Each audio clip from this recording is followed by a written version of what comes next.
Hello and welcome to another stream of the remake of Demon's Souls, continuing my playthrough. Hello there AC, hope things are going well. Current death count sits at 78.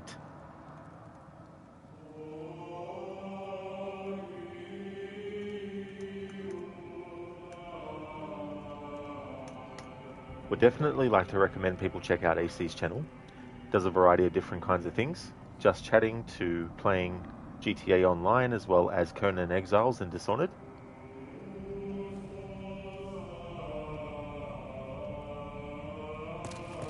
Okay, so I want to do a little bit more grinding, but mainly for health supplies, which will give us, of course, some more souls in the process, but I'd like to get my healing stuff up, get a lot more choices.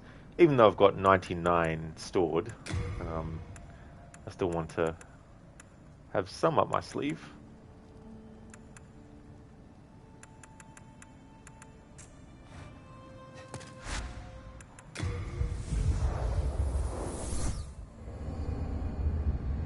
Go to my favorite grind spot.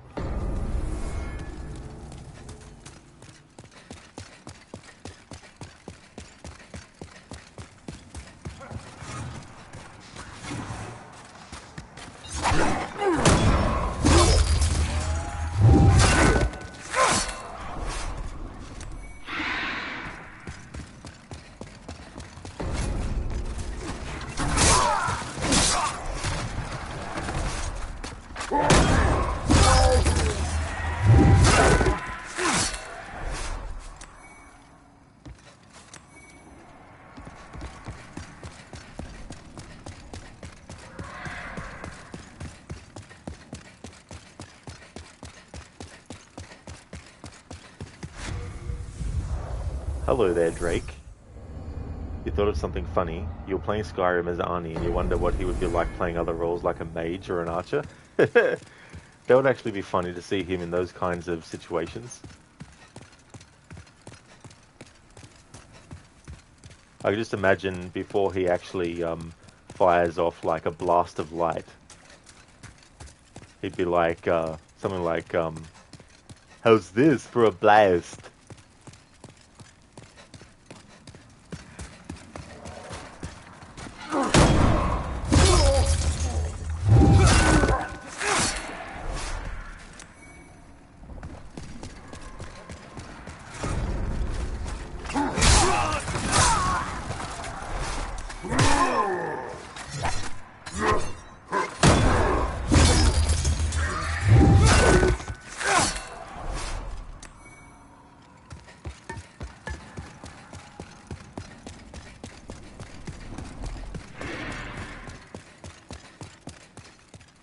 Drake, think about it. He mostly plays very masculine roles like Conan or the Terminator. That is true, yeah, he's most known for action. Does comedy as well, of course, but... it'd be funny to have him play like just a poet or something.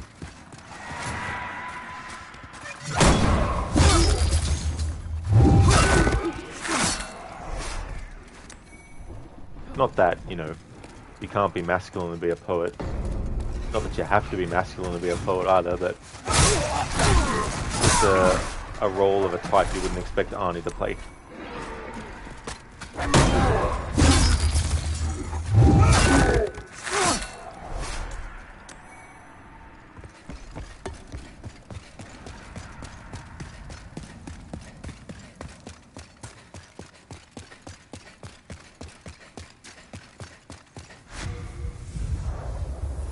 Or a bard, that is true.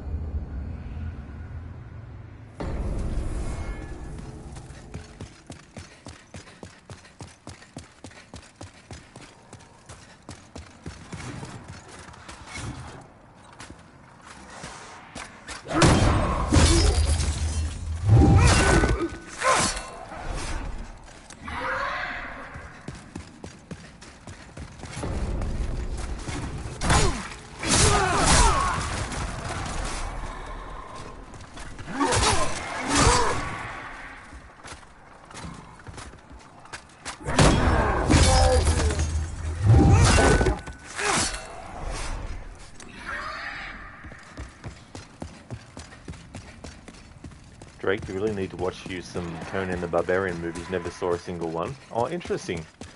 Yeah, I mean, there's two called Conan the Barbarian. You've got the Arnie one, and then you've got the Jason Momoa one that they did. But there's also Conan the Destroyer, which is a sequel to Arnie's Conan.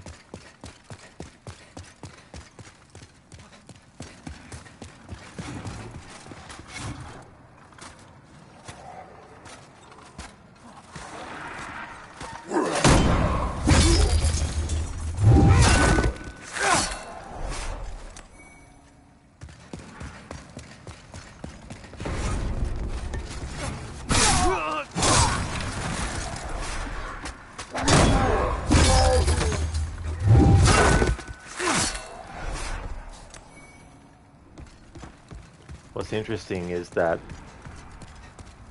he did the first Conan, and then he was ready to do Terminator, but he had signed a multi-picture deal with Dino De Laurentiis, producer on Conan the Barbarian, to do more movies.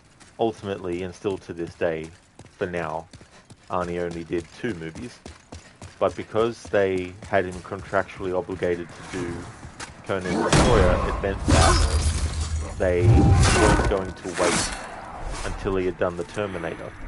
So it ended up being that they waited on the Terminator for Arnie to finish filming Conan the Destroyer. And then he was able to, after finishing that movie, was able to start on Terminator.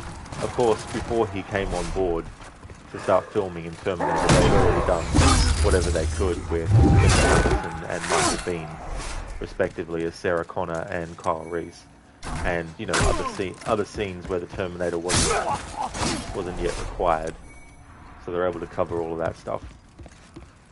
But it's cool that they actually waited. I think it was a wise decision, even though there had been multiple different actors that were being considered to play the T-800. But ultimately, they wanted Arnie for that role. But Arnie originally wanted to play Kyle Reese. He wanted to play the hero. So I imagine when Terminator 2 came about, that he might have had some influence on the T-800 becoming a hero in Terminator 2. Which is understandable, and I think for the sequel it worked out well. Because it's very easy to think, of course, he was just the bad guy in the first movie, and now he's the good guy in the second movie. But at the time, they really kept under wraps whether he was playing a villain again or not. And the movie itself, even for a time, makes you think, what's going on here? Is it now 2 Terminators after John Connor? I mean, John Connor wasn't born yet in Terminator 1, but Terminator 2, that's who they're going after when he was 10 years... Well, when he was 11, I think. They changed it. Or maybe they didn't change it, but they just changed what year the movie was set compared to what year it came out. Anyway, it's interesting, those sort of changes. But yeah, they wanted to keep it a surprise, Terminator 2, that Arnie was actually in fact playing a quote-unquote good Terminator.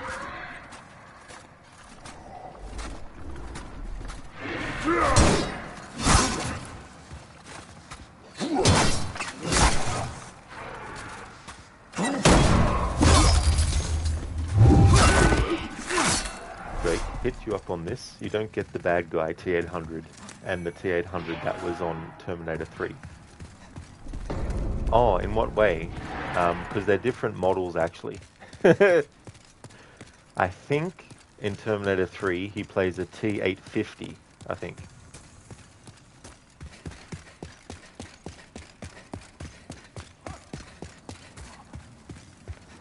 Code, the second T-800 was made by Microsoft. Fair enough, yeah. Maybe Microsoft is fine. Hey there, Crooked. Good day, Demon Semi. How's things? You're telling people that I'm on the phone. No, Or am I? No, just kidding. Um, things are going well, thank you, dude. I hope you're having a good one today. How did work go yesterday? I hope it wasn't too hectic or anything. Drake, like T1 Arnie was a bad guy, T3 Arnie was good. Oh yeah, yeah. That's because what happened was, in the future, basically Skynet had lost the war.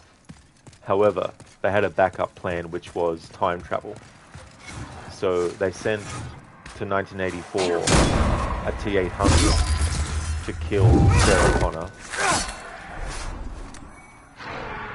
But because that failed, they were also going to send a T-800 to kill John Connor when he was still a boy.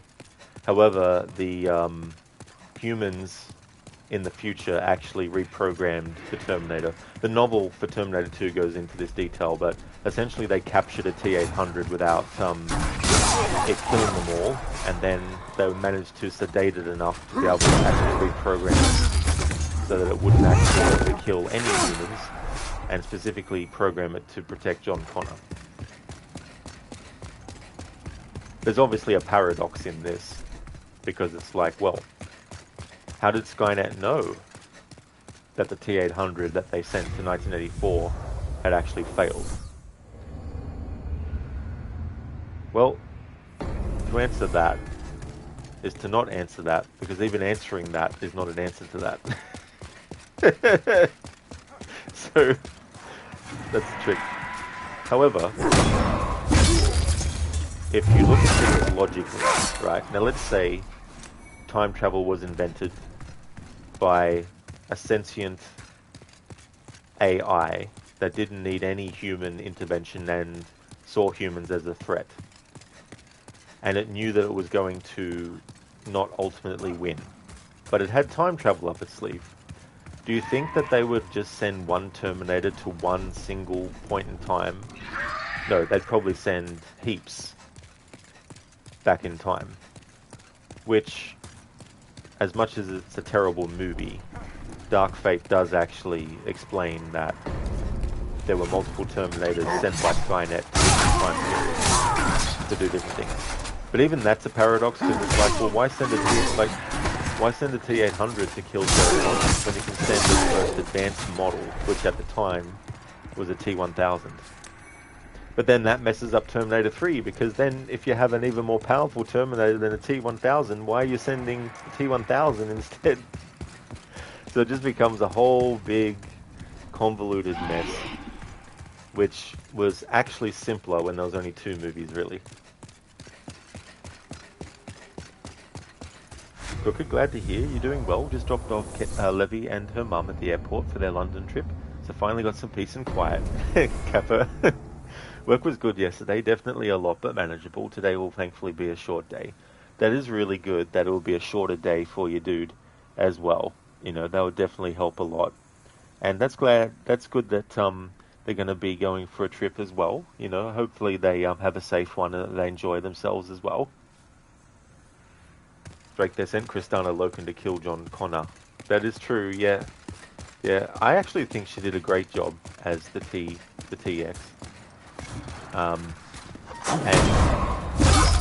the fact that the TX not only could imitate whoever it touched, but also infect computer systems was a good idea as well.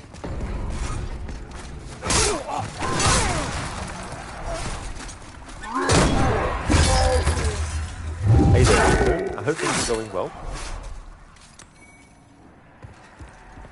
These demons will still trying to take your soul? They definitely are. But the joke's on them, because I have freckles. I've already got enough souls. So if they steal one, it's alright. Still got a heap. Drake, the AI we got was ChatGPT. Oh no. ChatGPT. Crooked, just a heads up, but the sound effects overrides your voice volume by quite a bit when you parry, for instance. Oh, thanks for that, Crooked. I'll go into options and change that. I usually put audio for sound effects really low, but I forgot to do that for this game. Usually I put them at like 50 or 60. So I'll put that there, put the music down a little bit.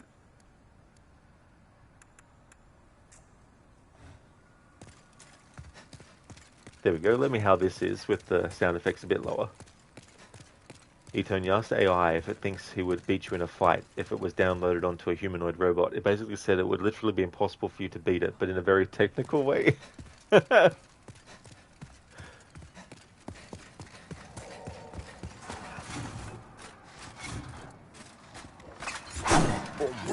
Boom. Parry. Dead.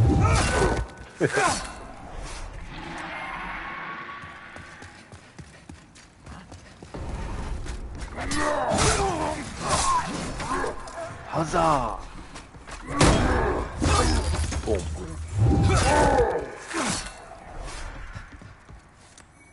Hey there, Spectrum. Good morning. Doing well. I did a stream of Until Dawn earlier. Did some more progress towards that sound effects only playthrough, and now for some more Demon Souls remake. That's definitely better. Crooked, awesome. Thanks, dude. Thanks for the heads up. How's things going with you, Spectrum?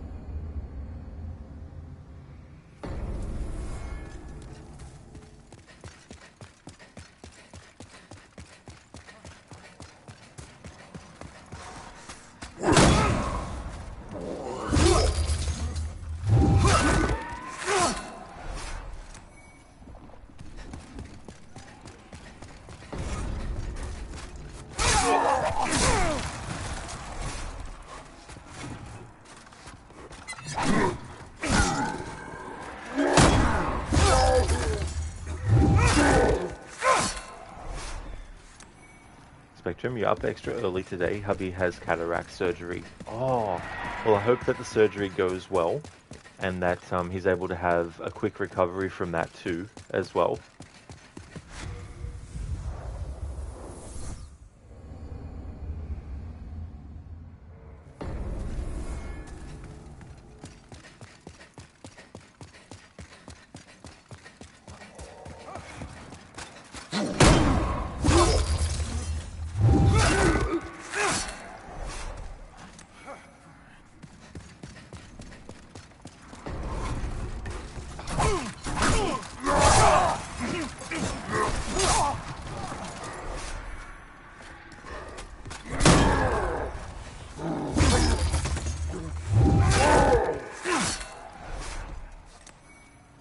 Spectrum, that door has a uvula. Oh, really? Oh, yeah. Now I see it. Didn't notice that before. Zereth, thank you very, very much for the 90 stream streak. Thank you, muchly appreciated. It's a streak, innit, bruv? It sure is a streak of 90 streams. That's 90 streams. Holy shit.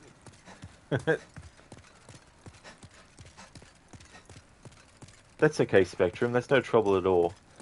I've definitely known people who've had to have cataract surgery, and I haven't had it myself, but I know people who have.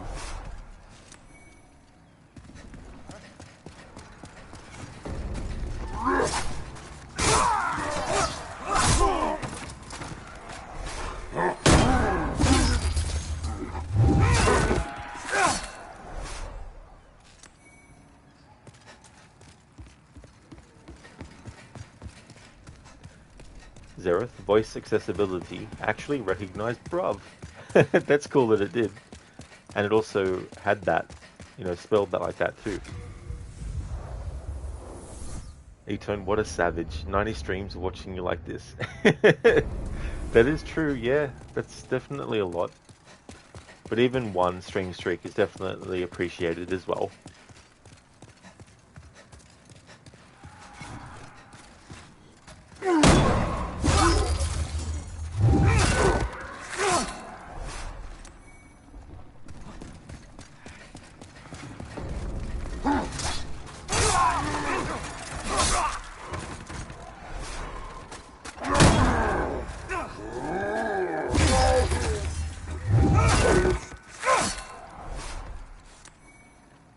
Oh yeah, the grinding is going good, Zereth. Just wanted to get 50 of the half moon grass first before doing more stuff, which then in turn allows me to get more souls. Even though I've got 99 of that in storage, but but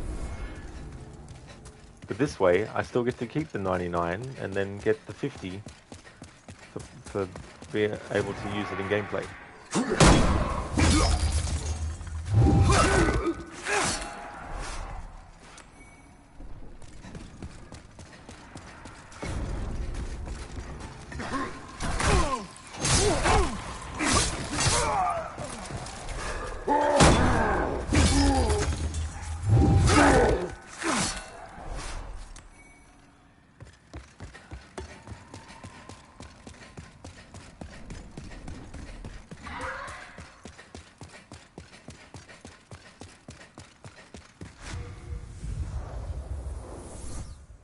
You've been grinding the crap out of Space Marine lately. You took a break for a while, but you came back and there was a ton of content. Feels good, man. Oh, very nice. That's good too.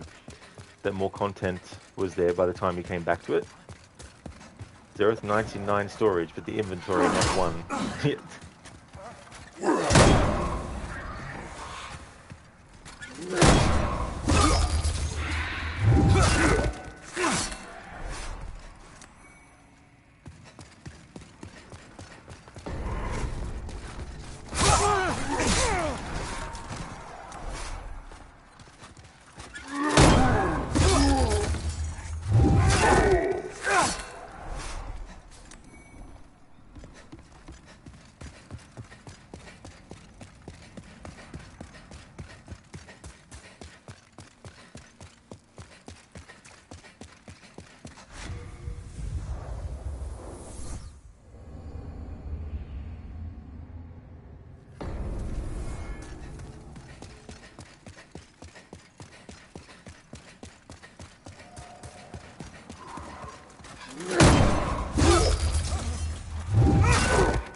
I've got heaps of throwing knives in this game too. I've got like 99 of them. It's a weapon I haven't been using. Crooked, you feel like you know this spot in Demon Souls better than any spot in Dark Souls, and you haven't even played this game. Yes, this definitely has become a favorite.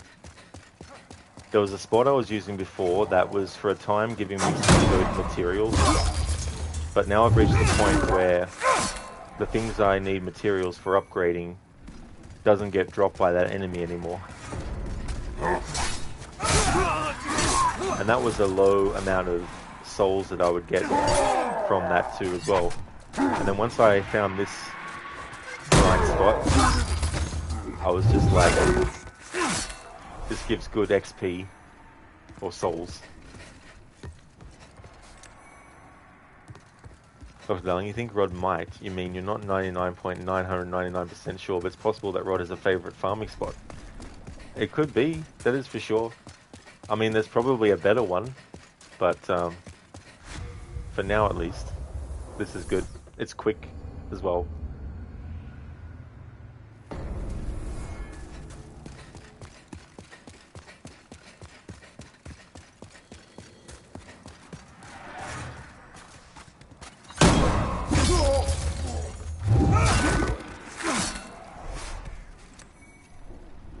Oh yeah, Drake, that's no trouble at all, dude. Thanks for stopping in and chatting for a bit. And I hope that you have a great time with Elder Scrolls.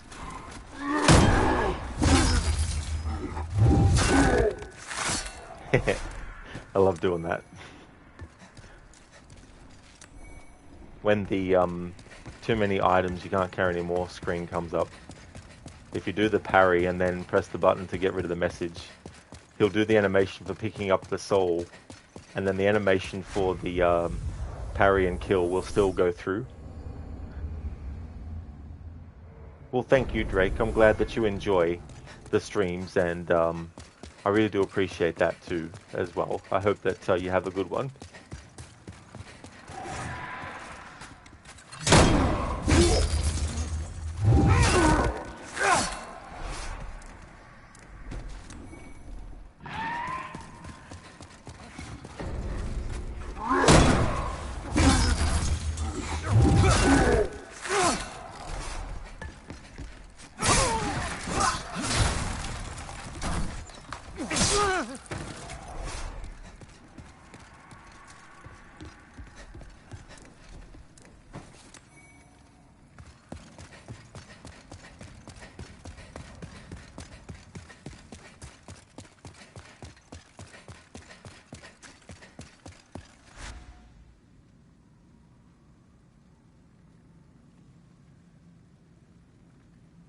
What's the worst part about taking an ancient history course?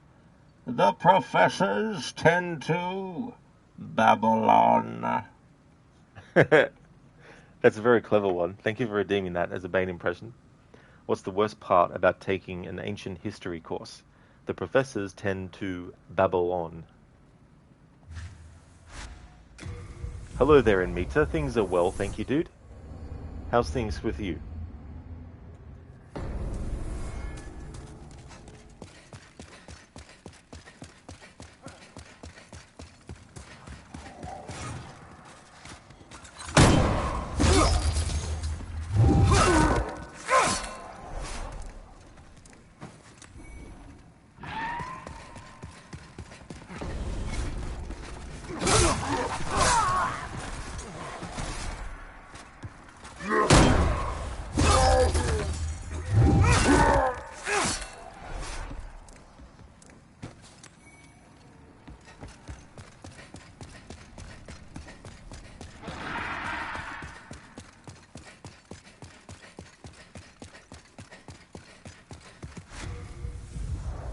Oh, excellent, Amita. That's really good that you're doing well. You're on your work break now. Work has been going well so far. Awesome, dude. I really hope that stays that way for the rest of your shift. Once I get to 40,000 souls, we'll go and do a different area.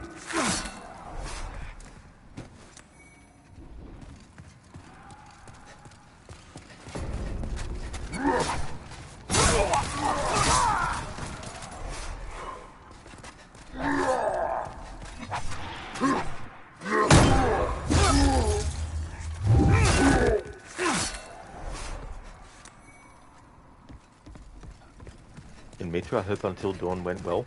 It did, dude. Yeah, yeah. I have been working on chapter 10 to cover the different variations of how Sam can die for the sound effects. There's still a lot of work to do because there's some deaths that you need to make certain early choices to even have as a possibility for the death. But for now, I don't have too much to redo to get back the chapter select. But that'll change once I have to go back into like chapter 2.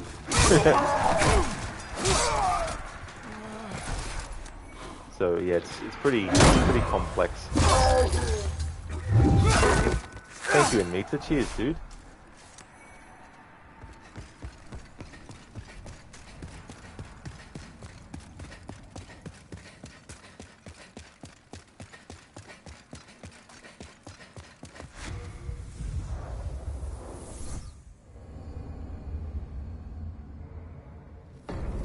And in Ghost of Tsushima, when I do my next stream of that, I'll be finishing Act 2.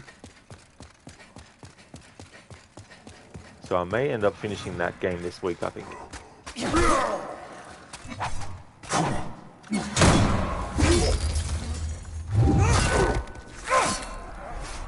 And then, when that game is finished, it's time for my annual Assassin's Creed playthrough.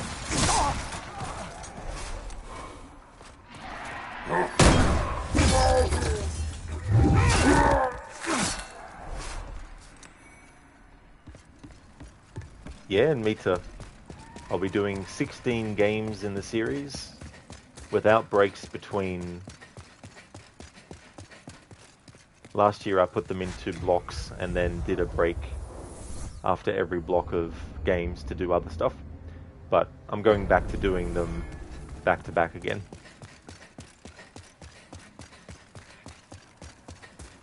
And every single one of those games has a specific approach and challenge or challenge applied to each one. So that'll do me for the rest of the year then, I think.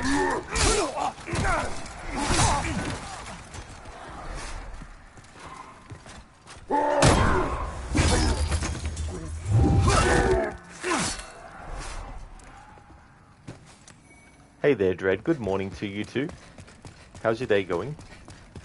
And Mita Jin's journey is coming to an end for now. That is very true. There will be more playthroughs on the channel of that in the future. That is for sure.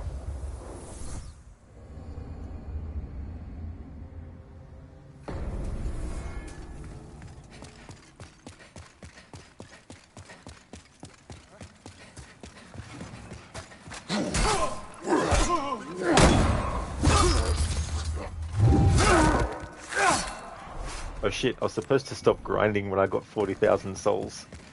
I just got into a routine habit there.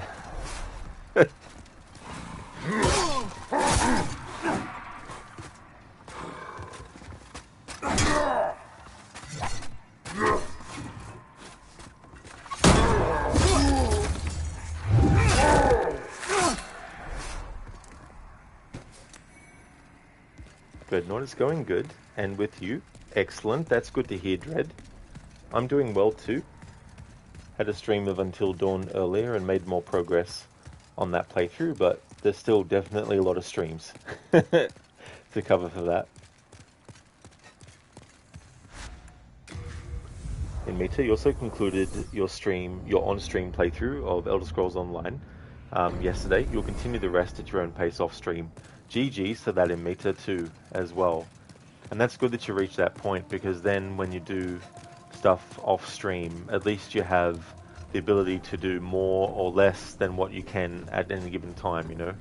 Whereas when you're streaming, like, I mean, you could have a break every 5 minutes and do other stuff on a stream, but having, you know, a block of time where you can just jump in and do what you need, or stop for a moment, grab a drink, go grab something to eat, you know, answer a phone call, you know, all that kind of stuff. Oh, thank goodness you're safe. I was worried sick. It's funny the way he says that. He's like, I was worried sick. It's like, dude, calm down. It's okay to be worried about someone, but, you know, in the context of this character I'm playing, you don't need to be that worried.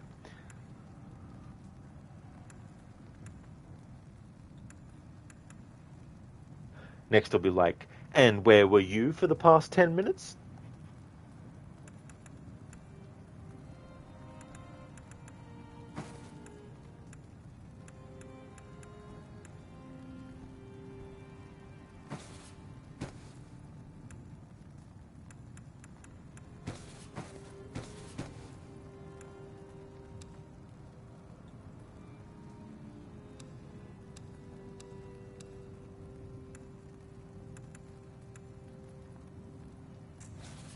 We are indebted to you, for you fight on our behalf.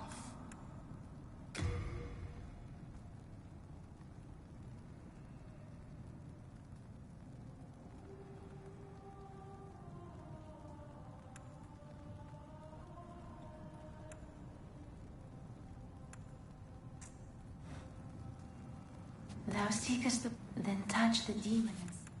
I shall await. I am here for thee. Thank goodness you're safe. I was worried sick.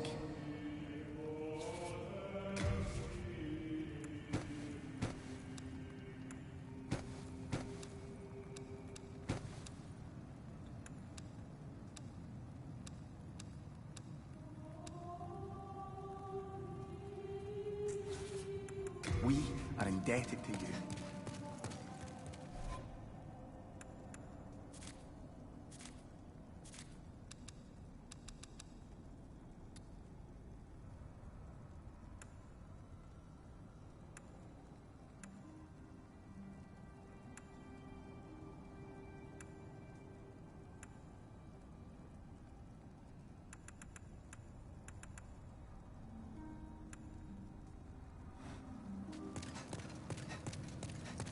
Oh, thank you. I was worried sick.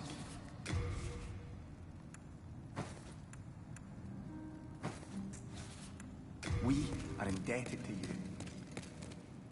In Me Too, you'll start a game you never played or seen any gameplay of it before called Greedfall. You're curious to see what's the game about. Oh yeah, I've seen some of that game before, Greedfall, and I think there was some DLC or something that they came out with recently for it. Yeah, it'd be interesting to see what you think about it. Mr. Guest, are you still there? Yeah, I'm still here. Unless you want to open the front door for me. No, I'm afraid not. But you have me at a loss. You know my name, but who are you? Just another American who saw too many movies as a child. Another orphan of a bankrupt culture who thinks he's John Wayne, Rambo, Marshall Dillon. Was always kind of partial to Roy Rogers, actually. I really like those sequin shirts.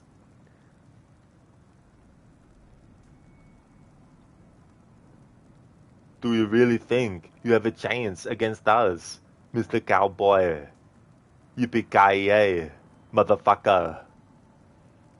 Thank you, thank you, Dr. Darling, sorry, for redeeming that Arnie impression from the first Die Hard movie.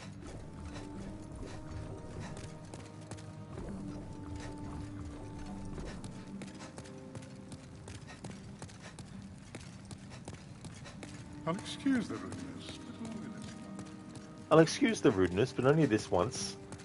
Really? I'll excuse the rudeness, but only this once. Well, that would be only this twice.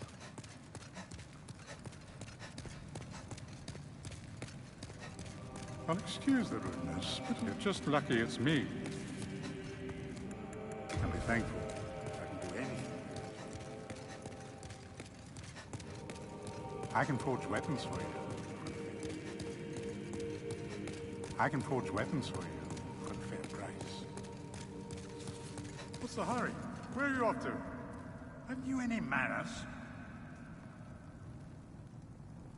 Thou seekest the power of the soul, no? Then touch the demon inside me. Dr. Darling, Mr. Dr. Darling, you redacted that part for a reason. Wasn't expecting you to say that word. Oh, that's all good. It's definitely a word that I don't have anything against saying. At least in that context, because I knew exactly what you were referring to, what it was from, and what the word was supposed to be. Soul of the mind, key to life's ether. Soul of the lost, withdrawn from its vessel. Let strength be granted so the world might be mended. So the world might be mended.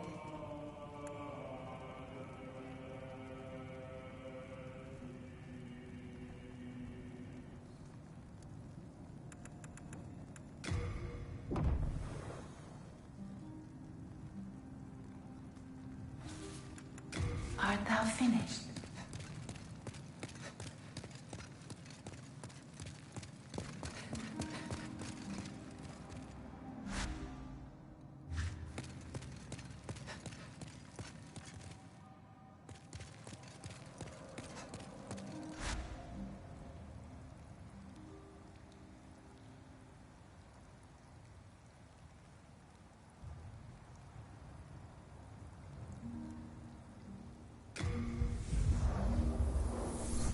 Haven't been to this world yet.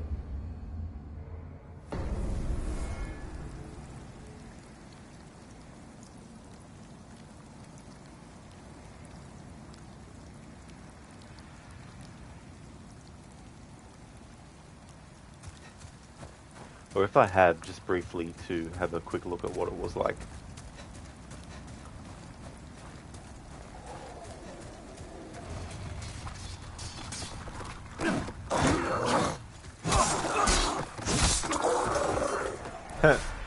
this game also Crooked has the enemies that are skeletons that are going around doing commando rolls and everything.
Oh, you motherfuckers. Now I've lost my fucking fullness, or whatever you call it.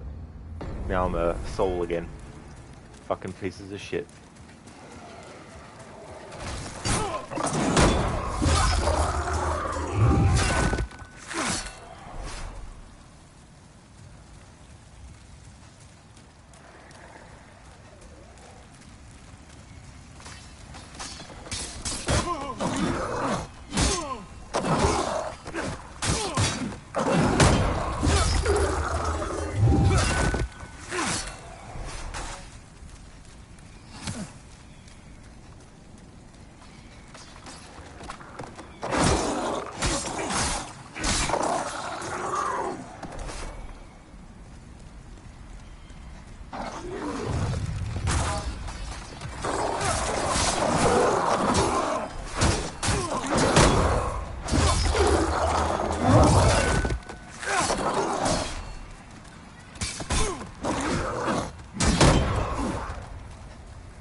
Hey there, Ironhide.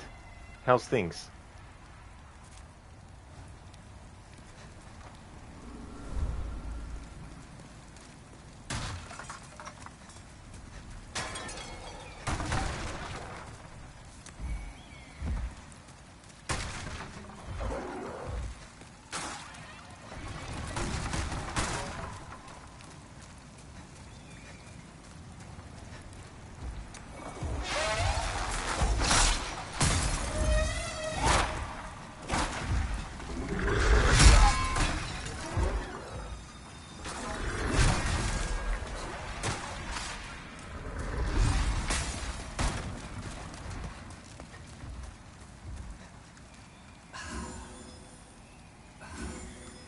Ironhide, things are okay? Oh, that's good if they are. Hopefully so.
Dr. Darling, you don't think he is friendly?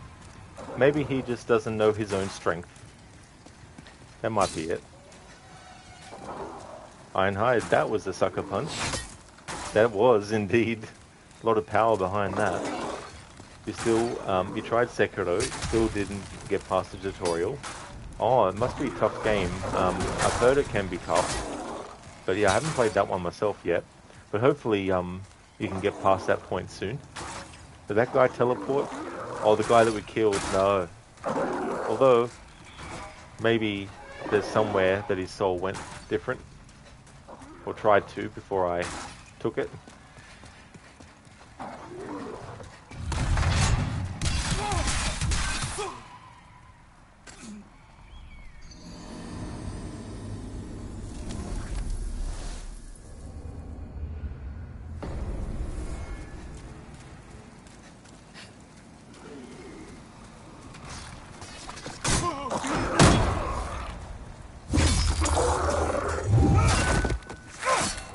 Yeah, me neither, Ironhide, actually. I was trying to figure out where the attack was actually coming from.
Hello there, Dumbledore.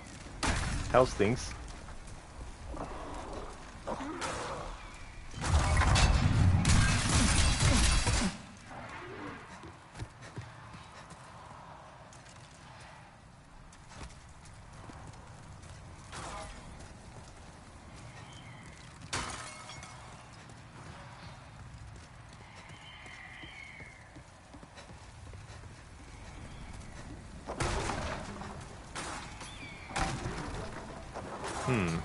How come the, unless I missed it because it was right smack bang in the trap, but where'd the soul, oh, they put it up there, okay. I was like, where the fuck did they put the souls from last time? Oh, there it is. Ironhide, sorry for the language, but what kind of dumb fuckery is that? Oh, that's all good to use that word. Yeah, that is called bullshit. There's a lot of it in this game.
Bastard. I wanted to get the souls from doing the parry kill, because I would have gotten more from him.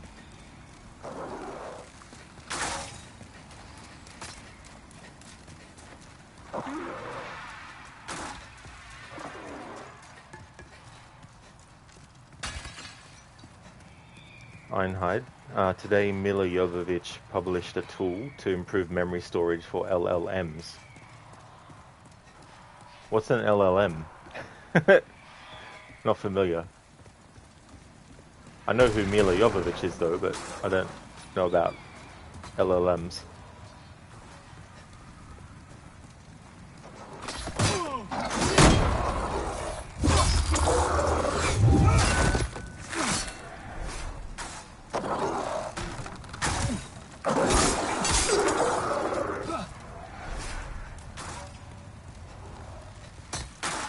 Crooked. That is straight up abuse. That definitely was that double-bladed enemy. Ironhider. The Mexican who just read their names must be Speedy Gonzalez. Oh, and that was a trap. AI, Gemini, Claude, ChatGPT. Oh, okay, so that's what it is. Crooked. LLM stands for Large Language Model. Oh, thanks, Senny. Yeah, I hadn't actually heard of that before.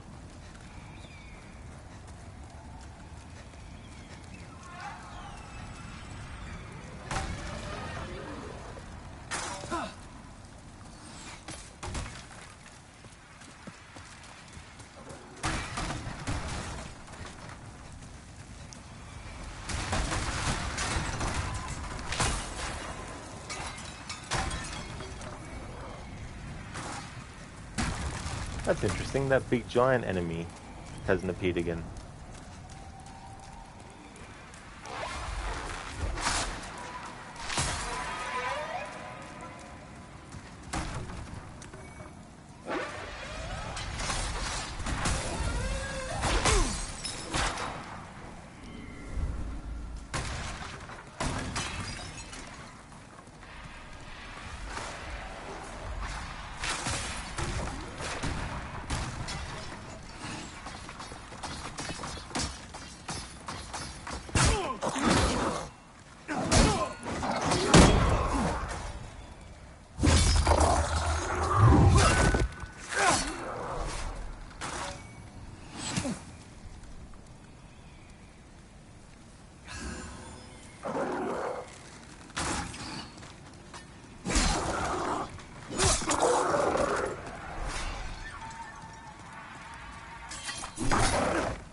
No, actually 1,227 from that enemy if you kill them with a parry.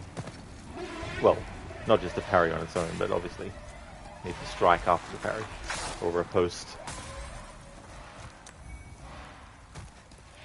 Ironhide, is that a bat? Is that a bat? Some kind of weird flying thing.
Hello there, Octavius.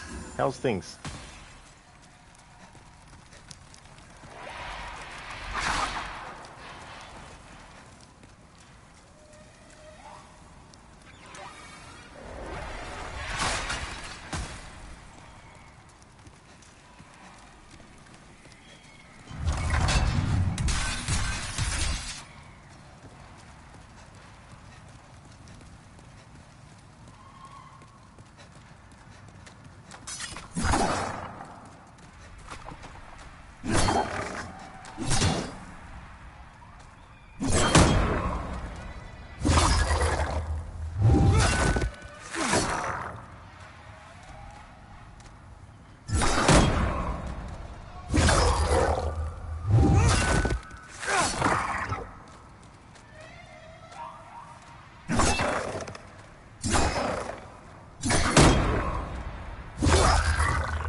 Ironhide, how do you kill that thing? Definitely we'll find out eventually. Code, time for coffee and gingerbread cookies. Oh, that sounds really good, Code. I haven't had gingerbread cookies for a long time. That sounds like a good combination.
So I can't exit out of the fight area.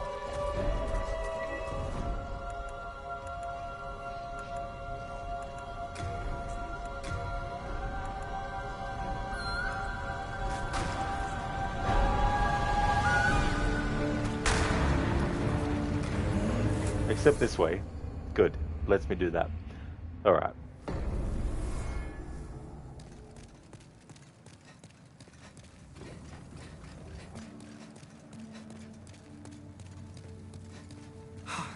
I was worried sick. Let's catch up on chat for a moment. Ironhide, save point. Well, the only way you can save in this game is if you exit the game and save. Code Rod found a cookie monster. It absolutely is, that one. He ate all his cookies. Ironhide, licky tongue. What the fuck? No damage. For now, that is. Crooked, gotta love when enemies hit you through a wall. Oh, it's so fun. I mean, we can do that too to the enemy as well. But hey, it's not fun when the enemy does it to us. Ironhide, Kensho? Don't even know what that word means. Code Jabba the Hutt's cousin, you believe. He could be a bit more mobile than Jabba the Hutt.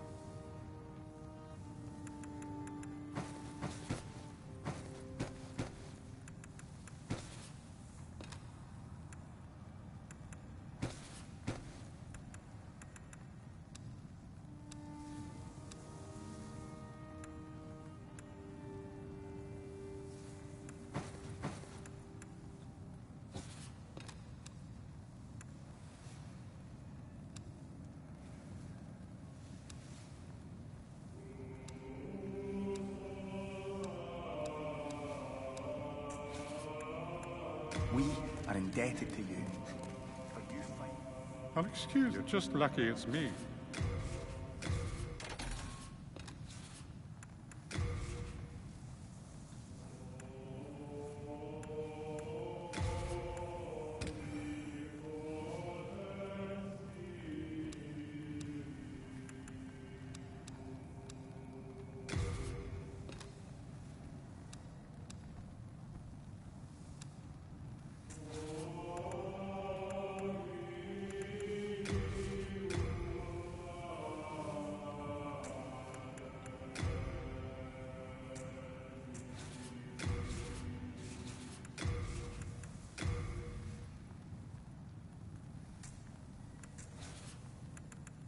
Do come back alive and meet your business.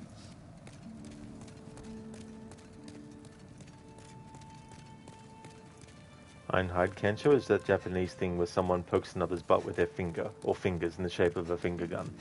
Oh, okay, yeah, I wasn't aware of that custom.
Ironhide, that thing which Kakashi does to Naruto in the anime for their very first test.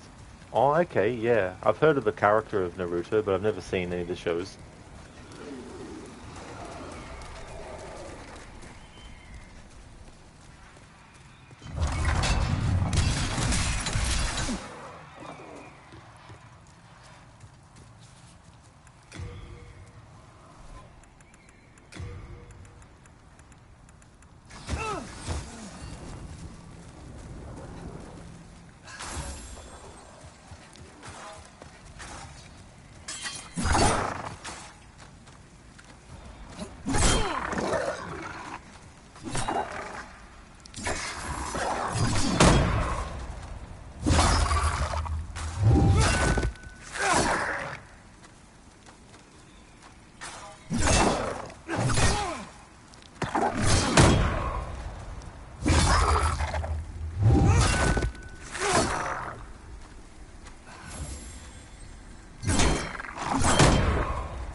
Einhide. I thought you might have that frame of reference. Oh, that's all good, Einhide. Yeah.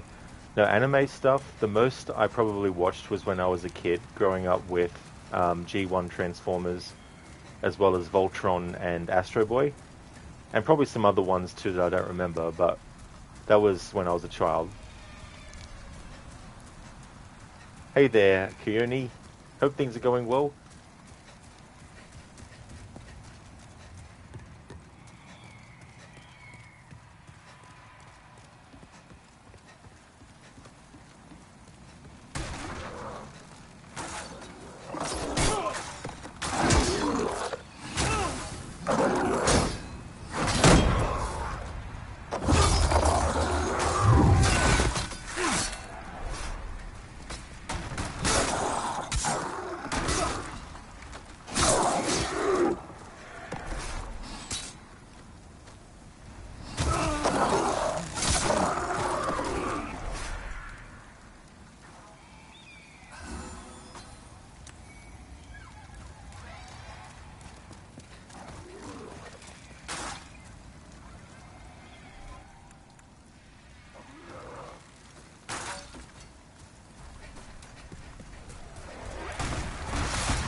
Bloody hell, I'm so used to having the shield equipped that I forgot that I actually put the bow in there.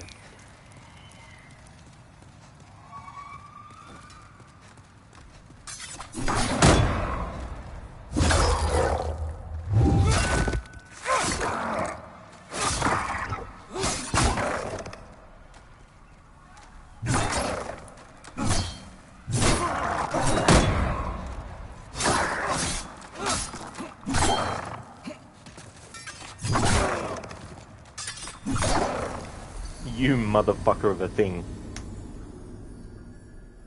Dr. Darling, no, the loot fell down with the corpse. It's not that bad when that happens. At least it's not souls being taken.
Piece of fucking shit.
Something trade with your souls.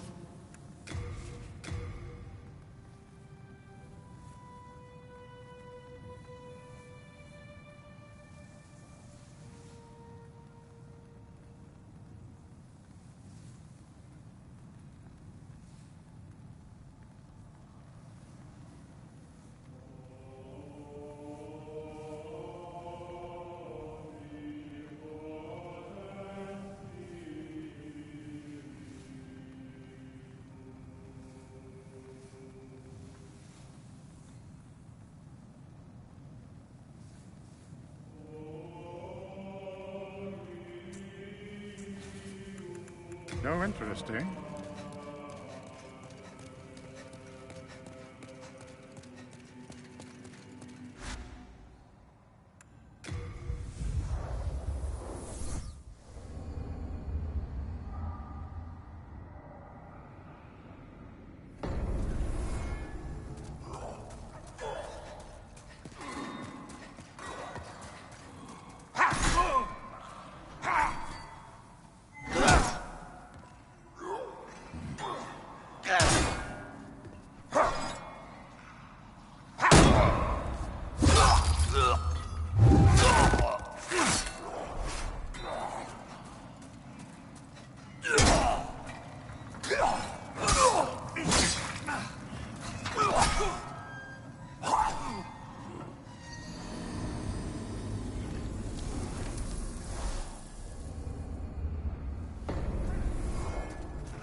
Dr. Nulling, Rotters are going to start firing arrows at their corpses.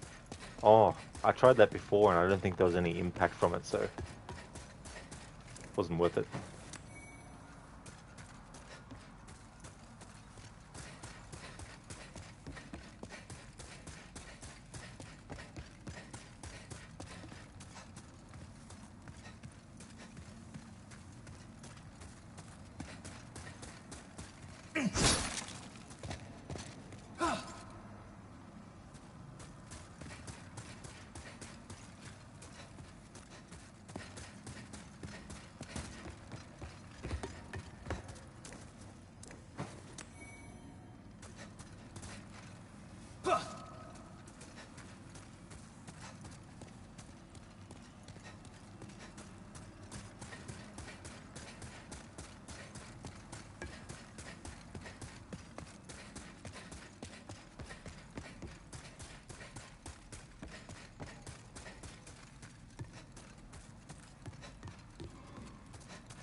Hello there, Raid. How's things?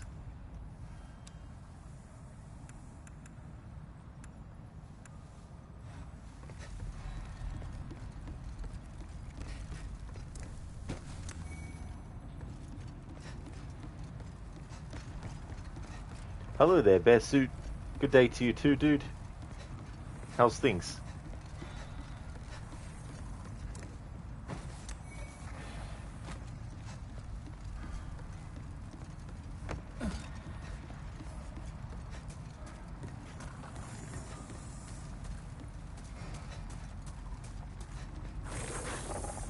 Ooh, you're not mad like the rest, are you? Well, what jolly travelling companions are we, eh? Pleased to meet you. Call me Patches. Oh, see that treasure over there? Go on and take it. My gift to you, just to show that we're friends. Whew, glad to meet you. These soul-starved imbeciles will drive you mad.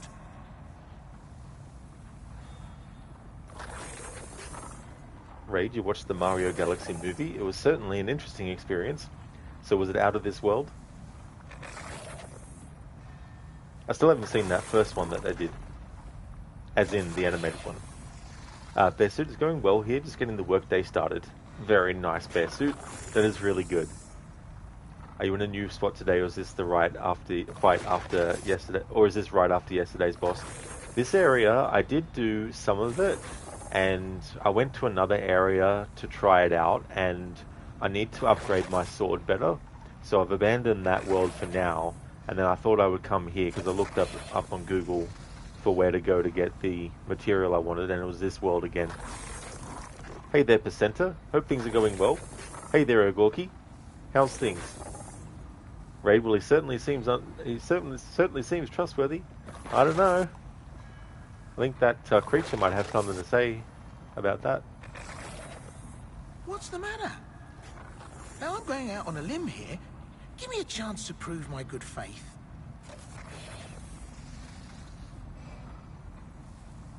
What's the matter? Now I'm going out on a limb here. Give me a chance to prove my good faith. Oh, nice, Ogorki. That's good to hear. My apologies. It's just not your day. As promised, the treasure is all yours. If you survive, that is. Good luck to you.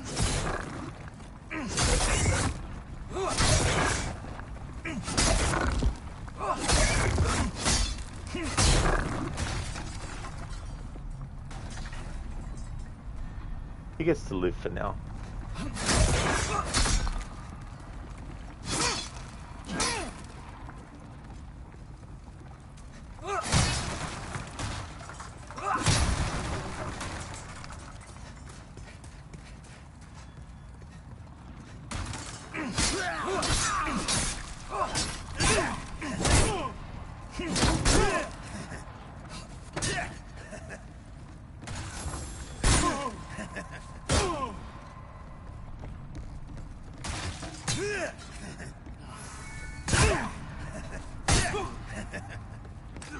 Fucking hitting me through shit.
Essentially,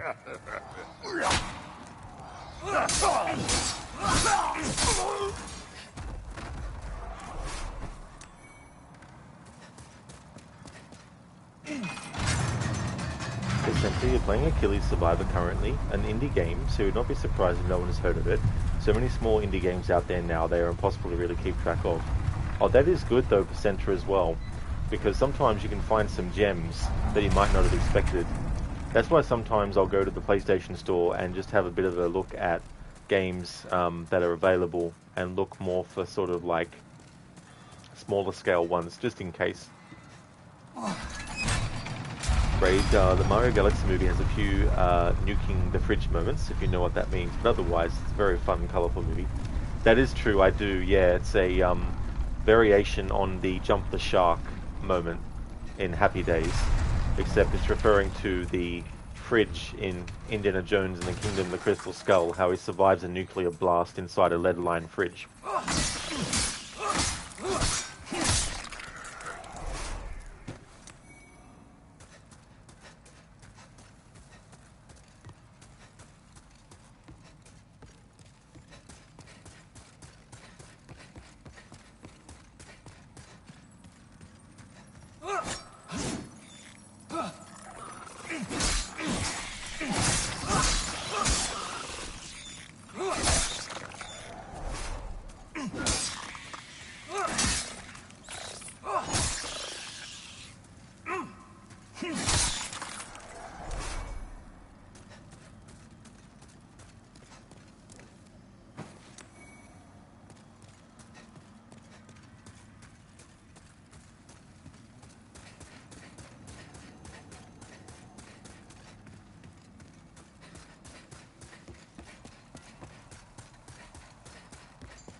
That piece of fucking shit, this motherfucker.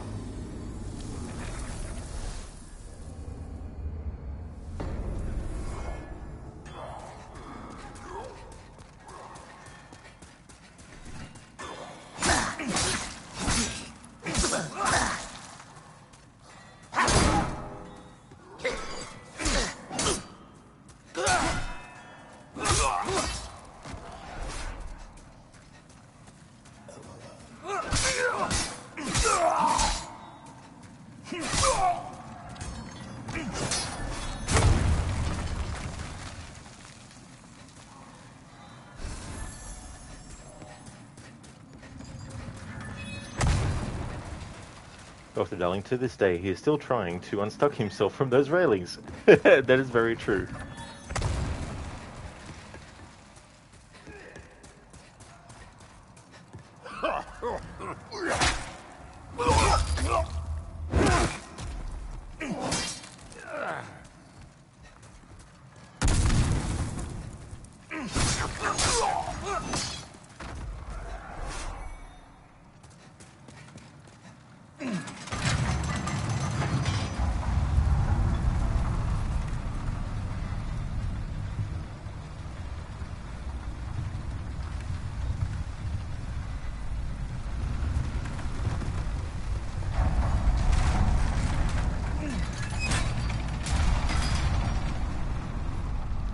Right, it's okay, Rod. I'm sure you'll beat this game before 100, said no one ever. Definitely not, but that's okay. The priority is more to finish the game. Doesn't matter how many deaths. I just thought that for my first Souls-like game, it'd be good to keep a record of how many deaths I died.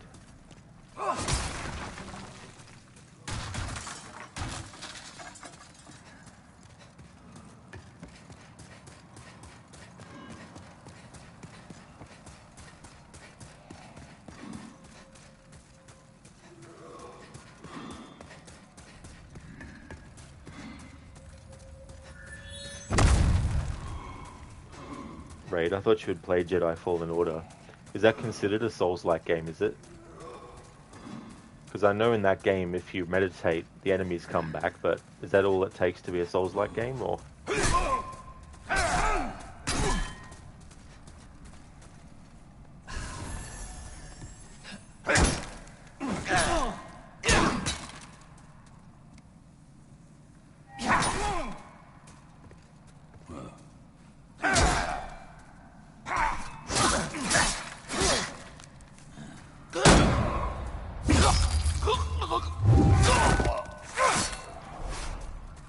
It is. So that's the general consensus. It's a Souls-like game. Oh well, if that's the case, then I guess this is my first one. But then again, the first game that you can actually take what are called Souls is actually Onimusha in the early 2000s, so...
Don't tell me this guy died from fall damage or some shit. I wanted to fucking stab the cunt.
Raid is tagged as a Souls-like on Steam, so... Oh, well there you go.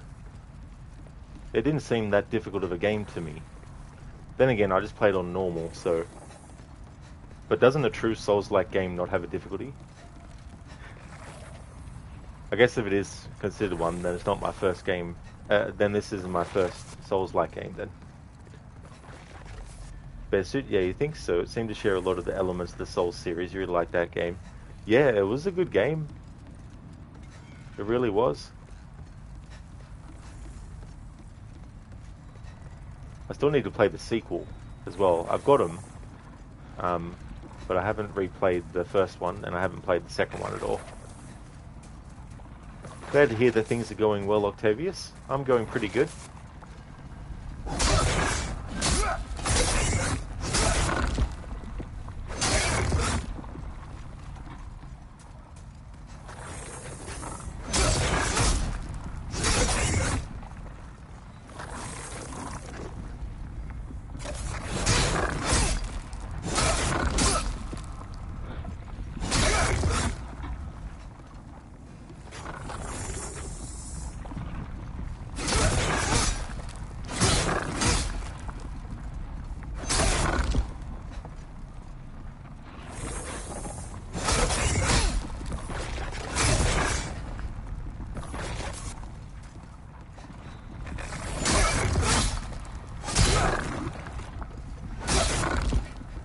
Octavius, is it a difficult game?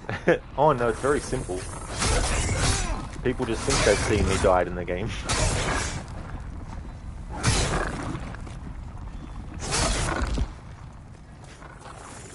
I secretly have a piece of Eden that makes people think that they're seeing me die in this game, when I'm actually not.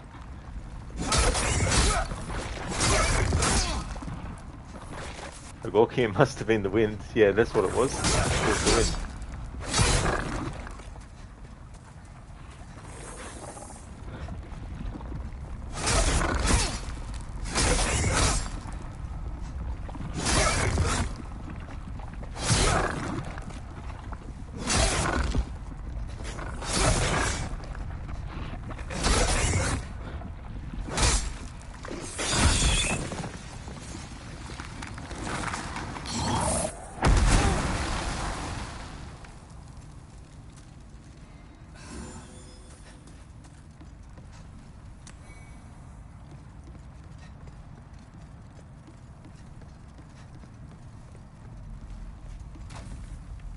I think that asshole who killed me a few times is actually dead. I think he died from fall damage. Unless he's glitched and stuck somewhere. Yeah, that did take a while, Octavius.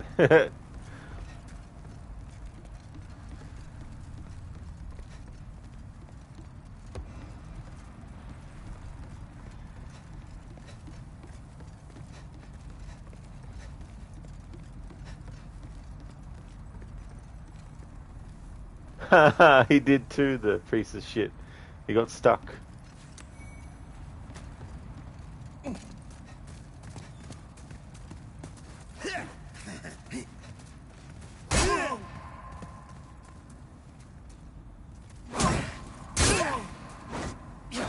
Motherfucker healed himself too.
There we go.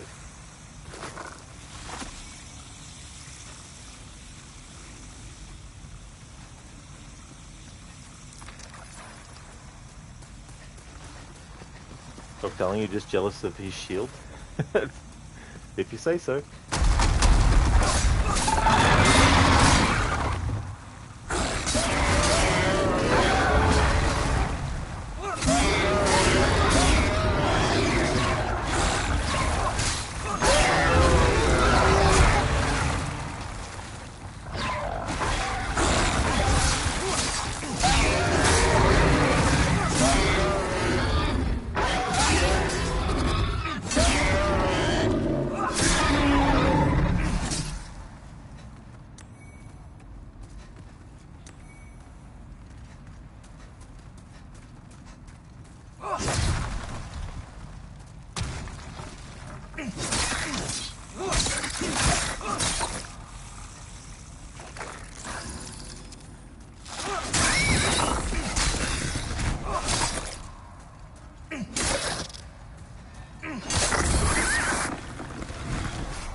Ogorki sandworms. Yeah, very reminiscent of quite a few different creatures in movies and games.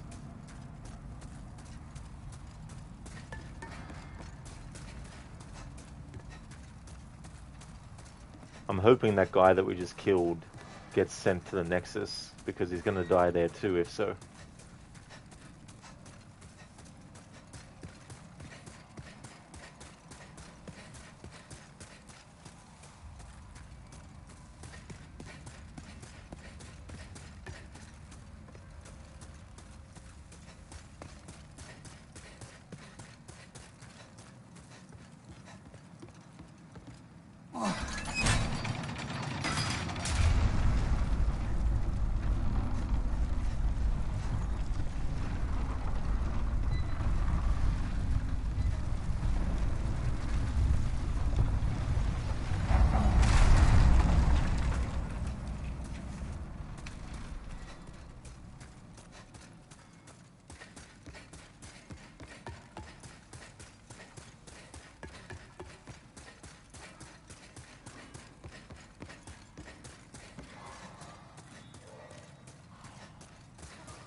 Oh, it seems like they didn't send him to the Nexus. That's a shame. I would have liked to kill him in the Nexus as well.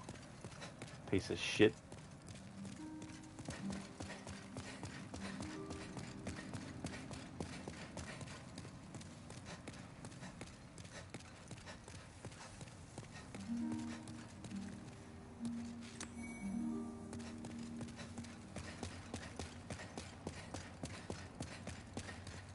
Ogorgi, this place looks cool.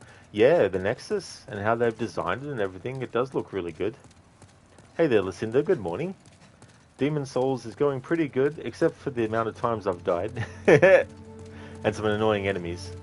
There was this asshole human character that basically was like, oh yeah, you know, go and get that treasure and you can have it. He turned out to be an asshole.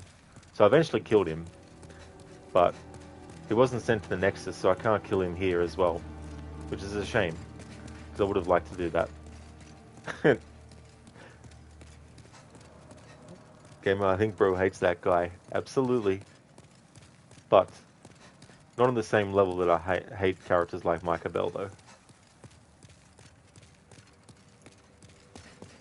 Alright, so if he doesn't turn up, then that's fine. But if he does, then he's going to die again. in the Nexus. Lucinda fooled.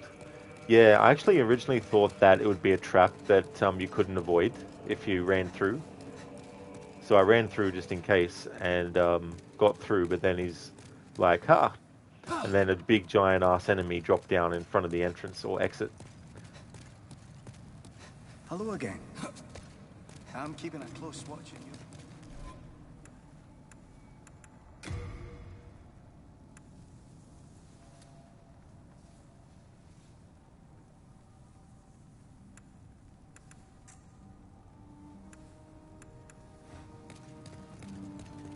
Yeah, Lucinda, how rude indeed. Hello again. I'm keeping a close watch on you, Valon.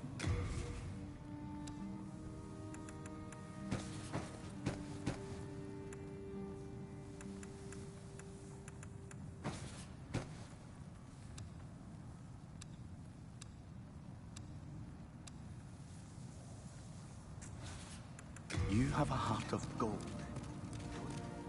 I can forge weapons for you.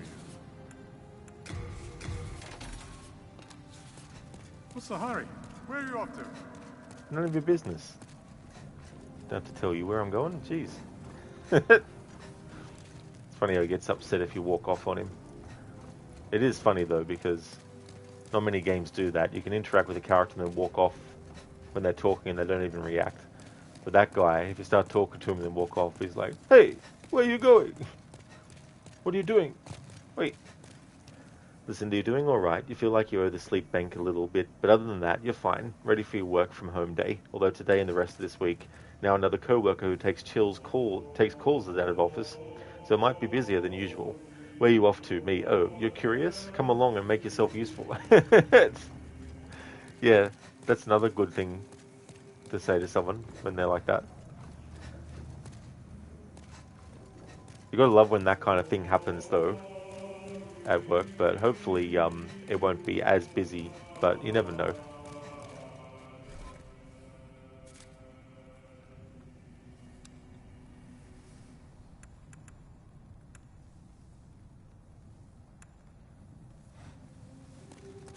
I can forge weapons for you.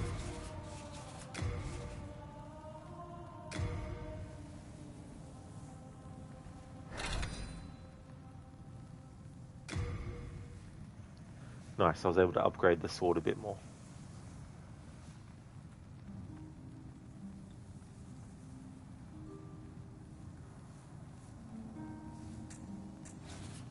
Do come back alive.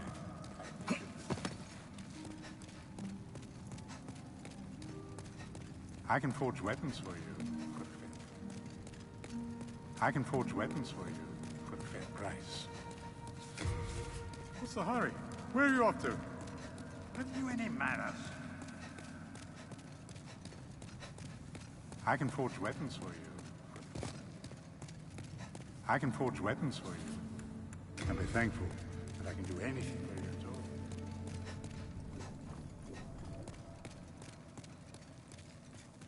Listen, this is the last week of spring break for the school corp that probably a lot of your downtown employees have kids in, so fingers crossed. It'll all be back to normal next week, at least until school ends at the end of May, early June. Yeah, I mean, that's definitely something else to consider that can definitely throw a spanner in the works or make things even busier.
Lucinda. School adds traffic, dum-dums to your commute, so you really enjoy it when school is out, lol. Yeah.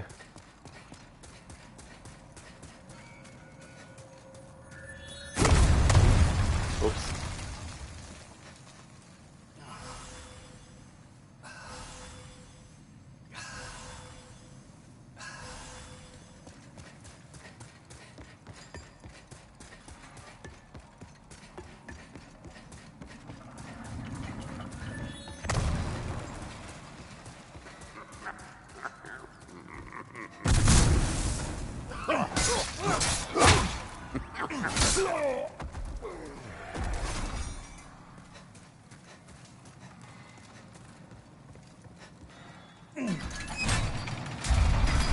Good morning there, Cody. Hope things are going well.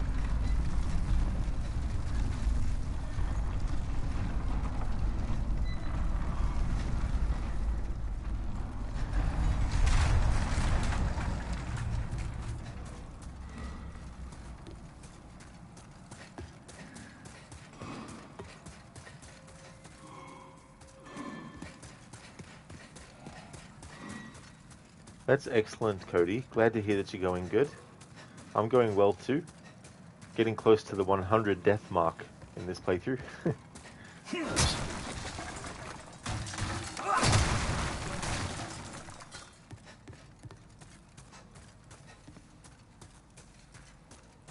Plus, I learned today that I've actually played a Souls-like game before. I didn't really think it was one when I had played it, when I think about it now, knowing that apparently it is, but Star Wars Jedi Fallen Order is apparently a Souls-like game. So it turns out that's actually the first Souls-like game I've played. I thought this was the first one.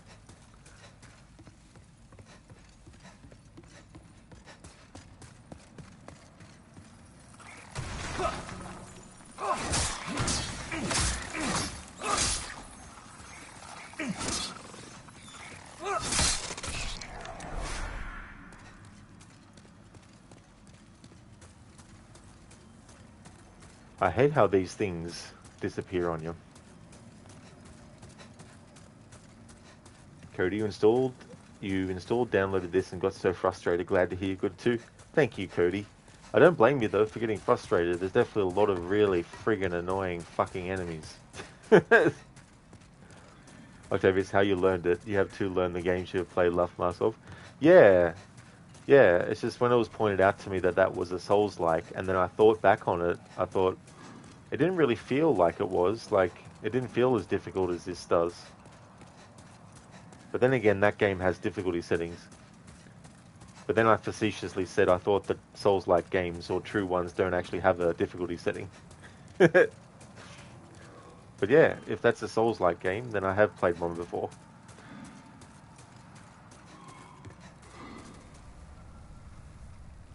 Cody, if you want a game to test your patience, play Returnal. Oh, I've heard about that game, but I haven't actually played it or seen it in depth. Every game with a stamina bar, they call it a Souls-like. Shaking my head off, shaking my head. Yeah, I mean that's the thing too as well, because I know like there's some games where it just has to have one thing, and people consider it as part of a whole other genre. But yeah, apparently Star Wars Jedi Fallen Order is a Souls-like. I don't remember obtaining souls in that game.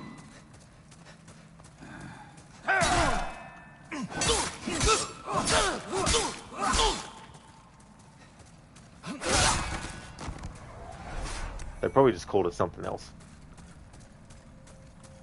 Lucinda also wanted to say, when you woke up this morning, you laughed when you saw "you died" as the go live message for this game. Oh yeah, Lucinda. Because I never played this game before, I didn't really know what kind of thing to put, and I didn't really want to look at character quotes or something, so I'm like, oh, I'll just put "you died." It's very fitting.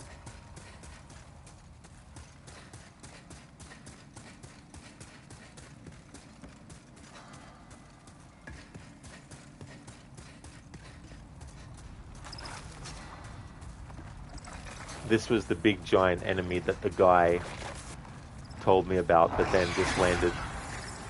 to block the way.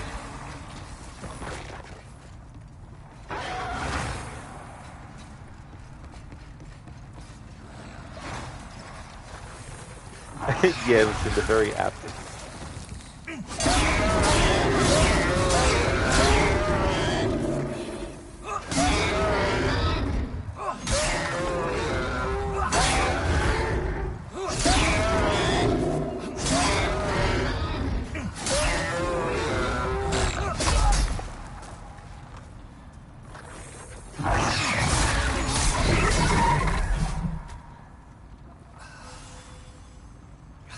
Hello there, Max. Welcome, dude. I hope things are going well. Game of the wild part is that none of those mechanics actually originated with FromSoft. They've been staples in the industry long before they ever used them. Yeah, that's the other tricky part too, as well. Because, I mean, there can definitely be a situation where something originates something, but it doesn't actually get recognition in the same way as something that comes out later, and it popularizes it. Classic example. Many people believe that Resident Evil is the first game of its kind, but Alone in the Dark actually was.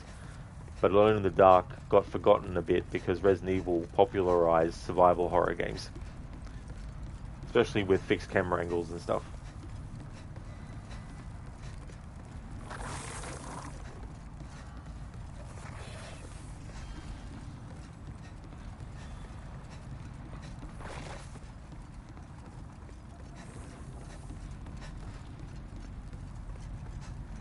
Lucinda, last night you finished the main story, quote-unquote, for Little Kitty Big City. The game lets you go back into the city to finish quests and lets you clean up the remaining collectibles by putting them on the map.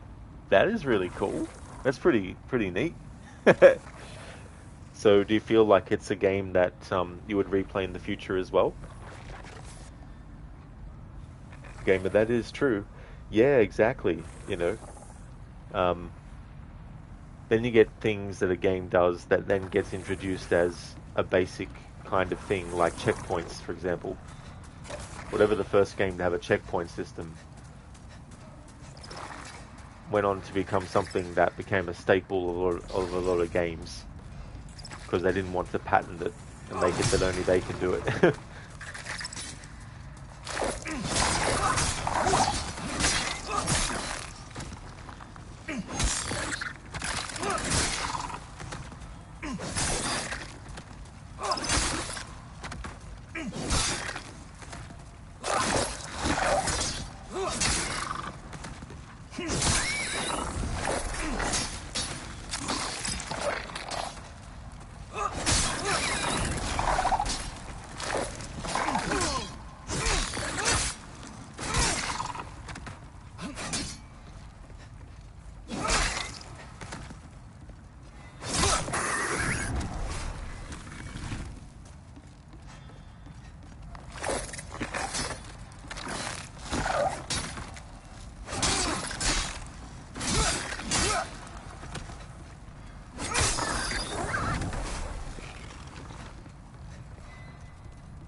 Lucinda, it seems like a game that you would try to do all the things in it. You're at 77% total completion, but for a story, you think it's a one and done. You're going to give the game one more stream day on Thursday before moving on to a new game this weekend.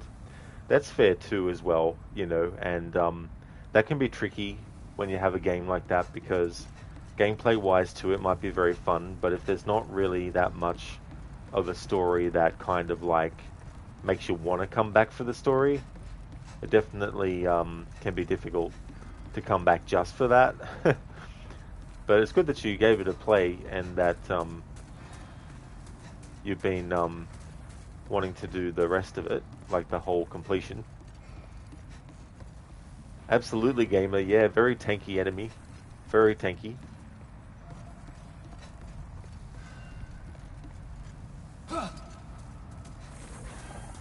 Lucinda, the game is more about the journey along the way, really. That's fair too, as well. You get games like that. You get movies like that too, where it's just like, I've seen it once, that's enough. If I see it again, then, might happen, might not. If not, oh well.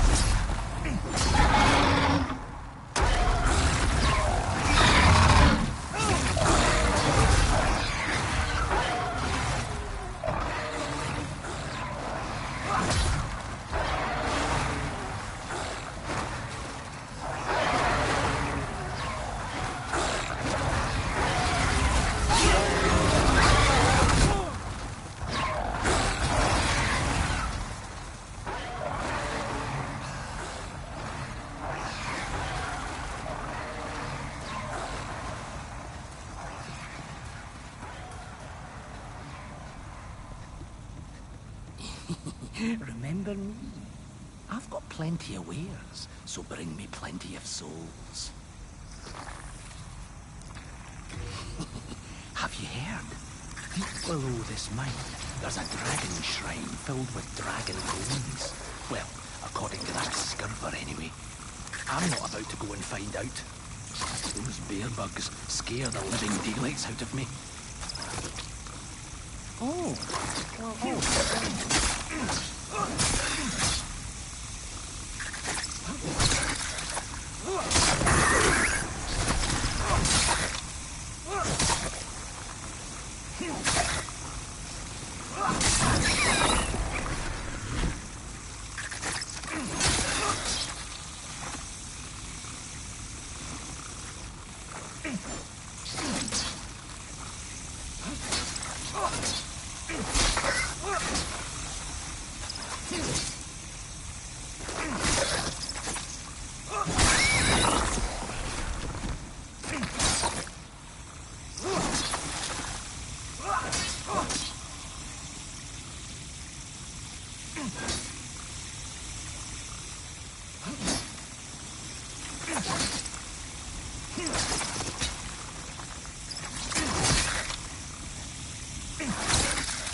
Dr. Dillon, excuse me, there is something behind you. That's so funny. I wasn't expecting that. oh, hello. Here to make it.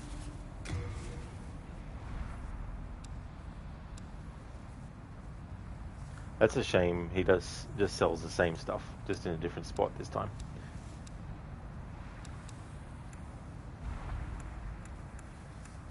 Oh no, he does sell some different ones.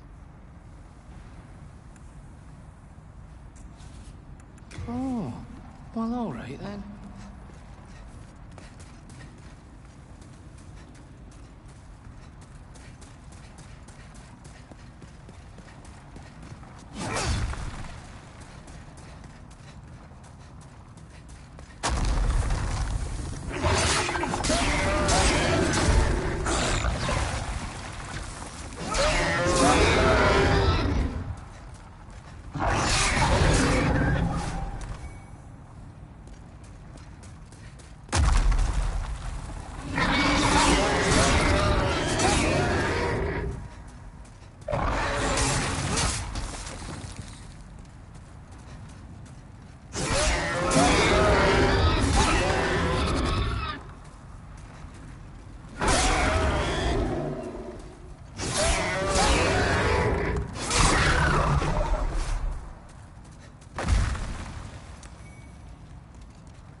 Yeah, listen to body block and beetle. Bloody hell. There was a boss fight I did in yesterday's stream of this Lucinda that I was fighting, and then a second one appeared. I was like, what the fuck? So I had to contend with two of the same boss at the same time.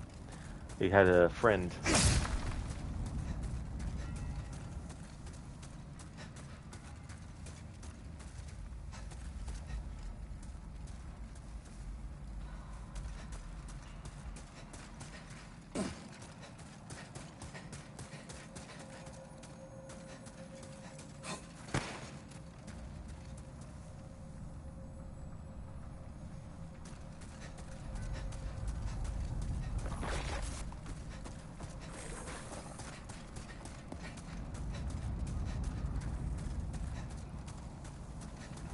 Listen, does this game let you do summoning like the other Souls games? You don't know how many other Souls games do that.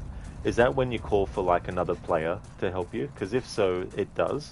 But I've got offline. I've got the online turned off.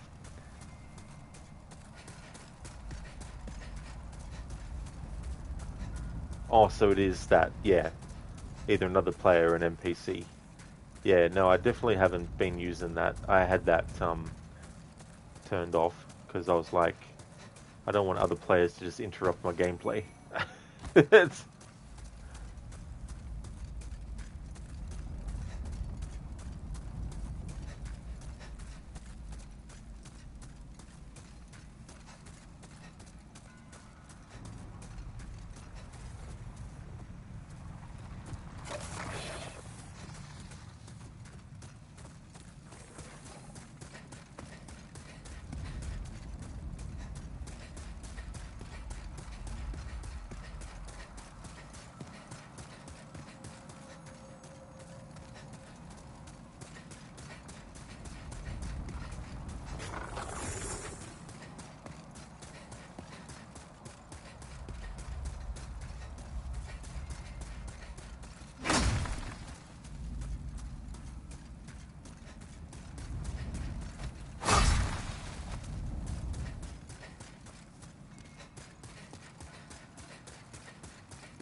gamer based.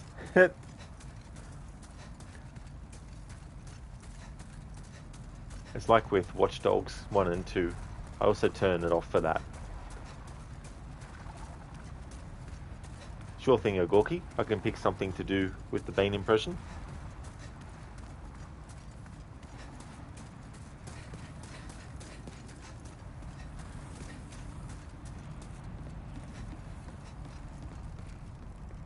Oh, hello. Here to make a deal.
Okay, so I've got something.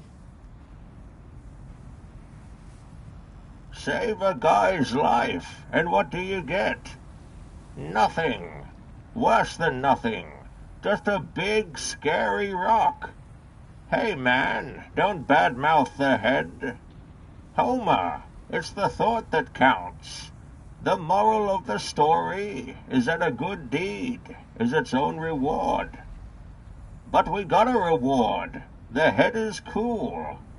Well then, guess the moral is no good deed goes unrewarded. Wait a minute. If I hadn't written that nasty letter, we wouldn't have gotten anything. Well, then I guess the moral is the squeaky wheel gets the grease. Perhaps there is no moral to this story. Exactly. It's just a bunch of stuff that happened. But it certainly was a memorable few days. Amen to that. Thank you for redeeming that as a Bane impression, Ogorki. I chose to do a scene from one of the Simpsons episodes. It's one of the really, really early ones from like 1991 called Blood Feud. It's the one where Mr. Burns needs a blood transfusion or something, and Homer gives it to him or something, or there's some letter he writes that he wants to get back the next day or something like that. Hey there, Dex. I hope things are going well. Oh, well, all right then. Yeah, Gorky. Yeah. There's a really funny exchange in that when he's trying to get the letter back from the post office. I was going to do that initially, but it was a bit too short. And one of the things he tries to do to get the letter back is to basically just go into the post office. And he's like, "Hello, my name is Mr. Burns. I believe you have a letter for me." And then the guy goes, "Okay, Mr. Burns, what's your first name?" And then Homer's like, "I don't know." Just the look he has on his face when he says that is like a complete blank stare. Doesn't even blink.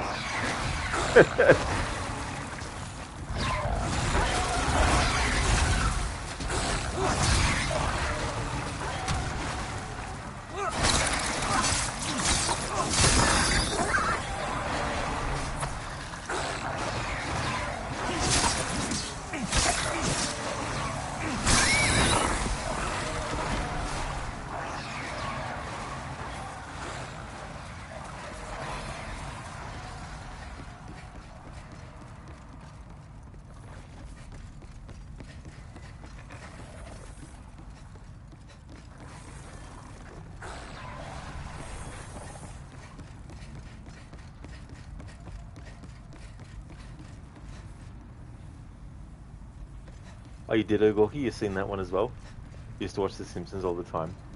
Yeah, I used to watch it a lot growing up, but after a certain point, it might have been one of the times where they sort of like hadn't done anything new yet.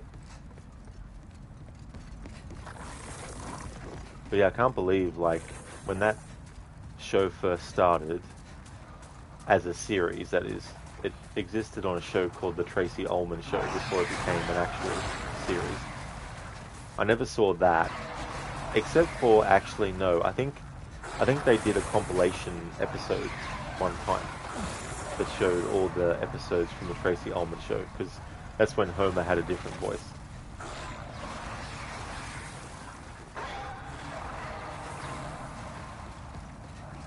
You liked Bart, Ogorki? Yeah. It's hard to believe that there was a time where his catchphrase, "eat my shorts," was considered such an obscene thing to say. It's funny when that happens.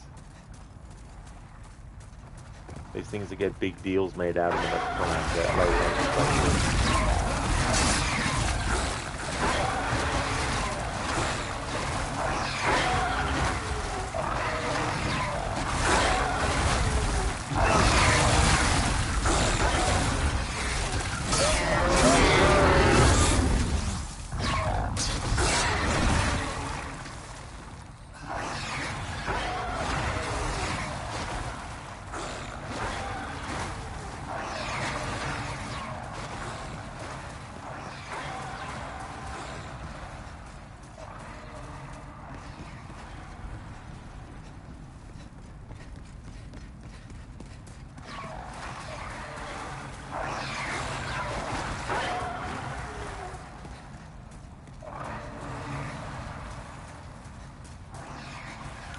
Yeah, Gorky. Yeah, originally before it did, it was the Flintstones, but then The Simpsons eventually overpassed it.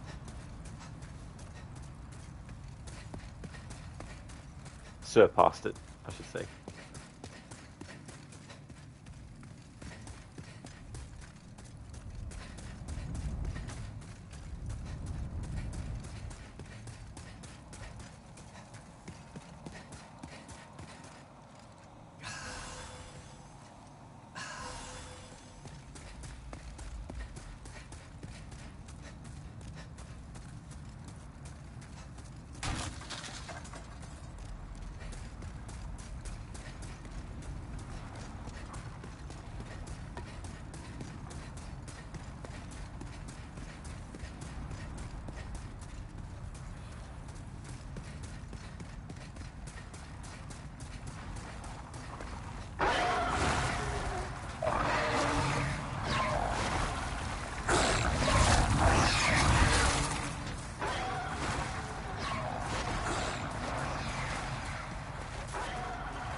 Gamer worth it. Yeah.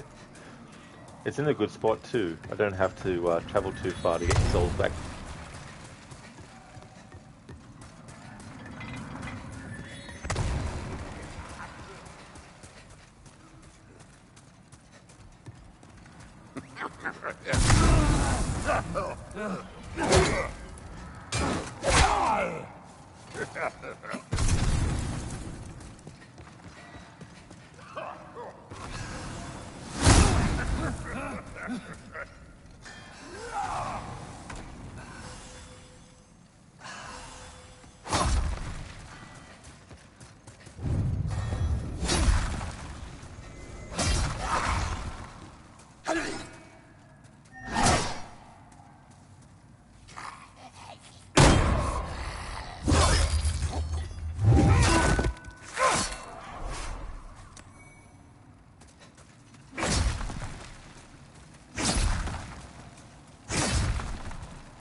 Gamer, what the fuck is wrong with that? Oh, which enemy? The the big giant thing?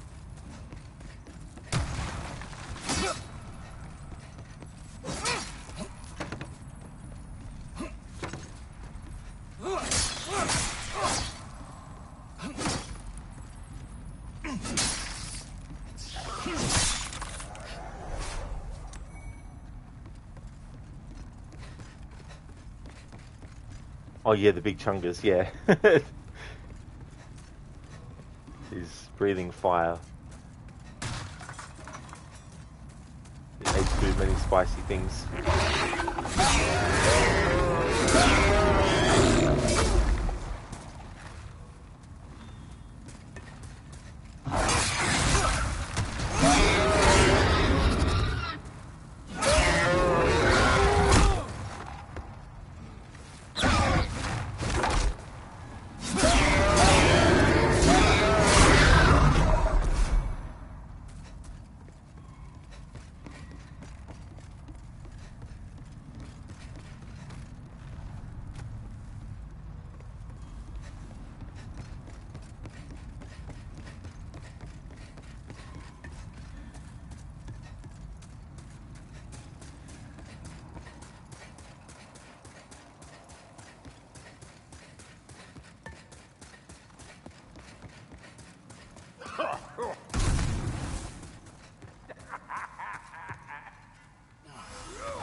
Fucking hate enemies like that bullshit. Jesus fucking Christ.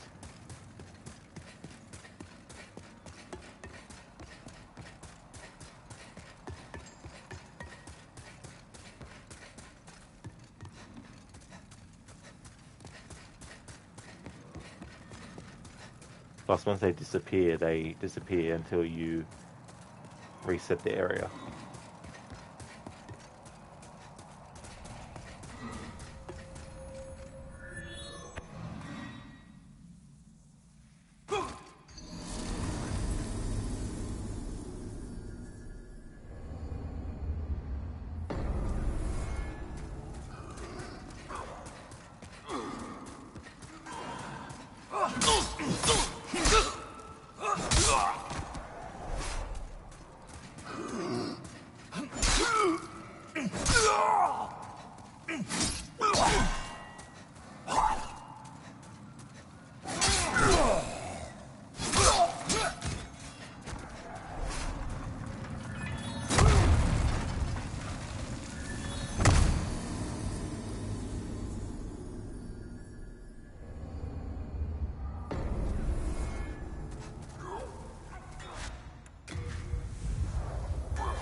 Hello again. I'm keeping a close watch on your belongings.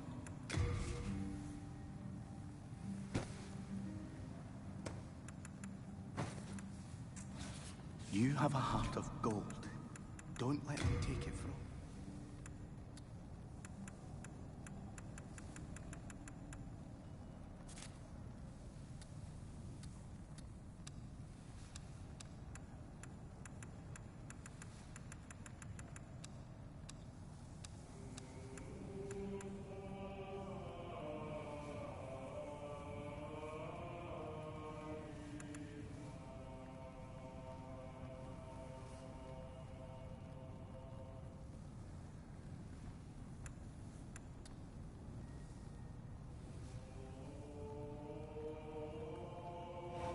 Hello again.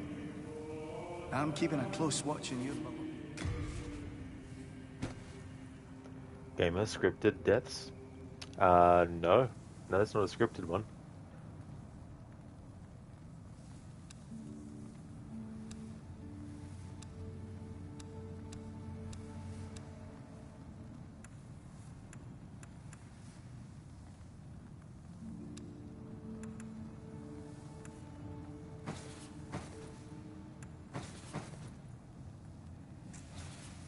You have a heart of gold.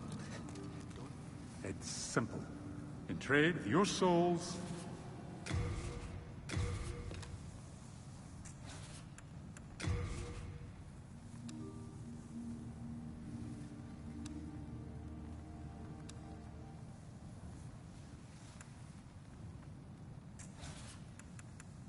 No interest, eh? I can tell you're not going to last long here.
I just thought of something I didn't think of until now.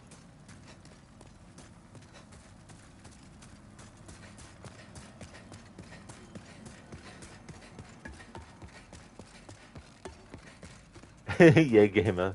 Fuck that guy. Yeah, that enemy. Just get in there quick and deal with him.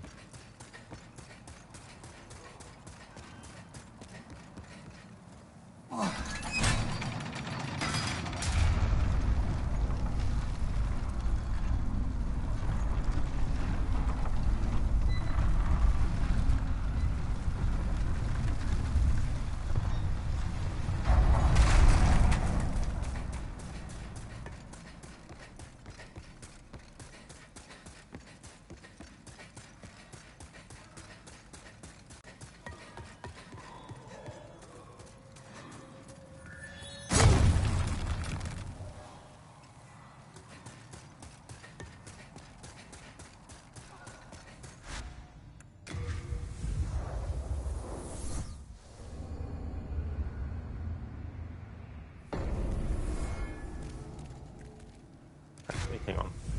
Oops, fuck.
Getting stuck on shit. Fucking hell. Fuck this shit. So much for a good fucking bloody grinding spot to get the material I need. Not even having the thief rings does jack fucking shit. It's supposed to reduce enemy detection. The fuck it does.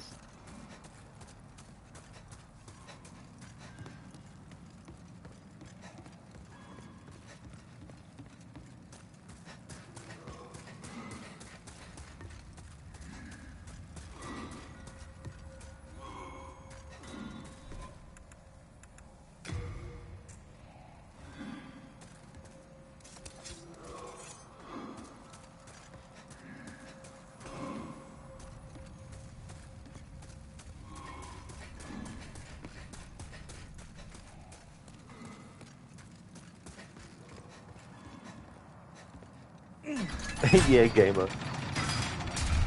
Right. And this thing that I need for the upgrading the sword now, you can't buy it. Thank you very, very much, Max, for the 100 stream streak. That is excellent. Thank you very much for that. That's 100 streams. Holy shit.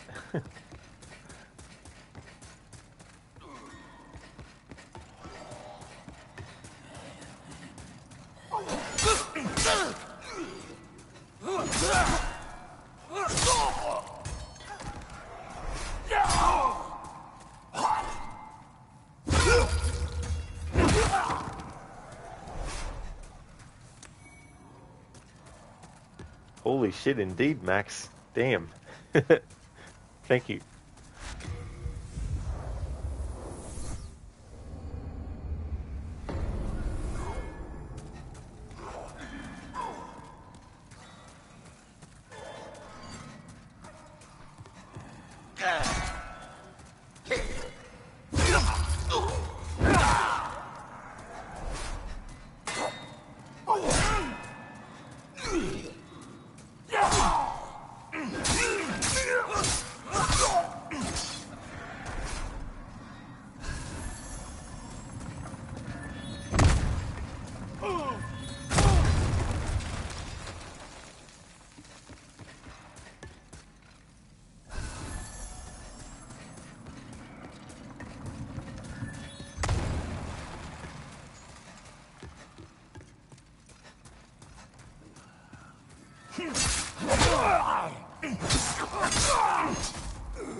Now that first crystal lizard doesn't even appear anymore where it initially does. So I reckon this thief ring is either glitched or there's something I'm not doing right with it.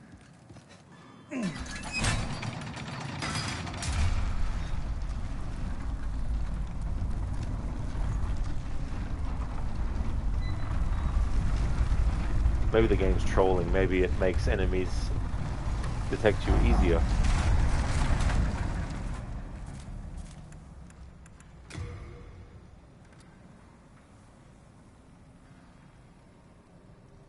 up to a distance. Well, it seems to be not much of a distance that you can be away from.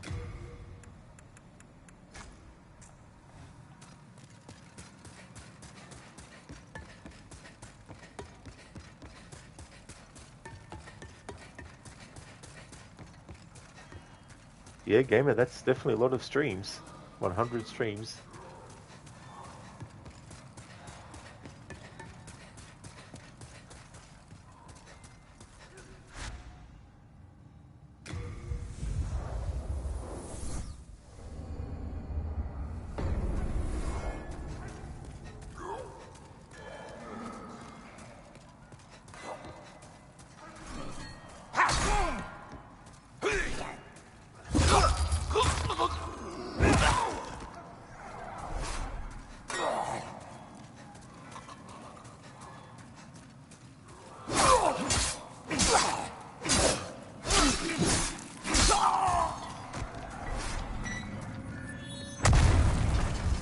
Gamer, it doesn't work on those enemies, I guess. That could be it too. Yeah, it must be very specific enemies.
It'd be quicker to do this. Oh no, I won't do that.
Hello, Spider Kid. Welcome.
That's a great animated emote, gamer from Enter the Dragon.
Hello there, are they? It's going pretty well. Almost at 100 deaths. How's things with you?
I can forge weapons for you.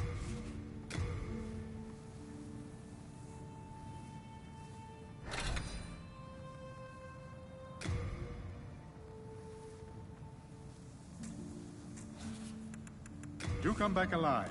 I need your business. Hello again. I'm keeping a close watch on your belongings. I can forge weapons for you.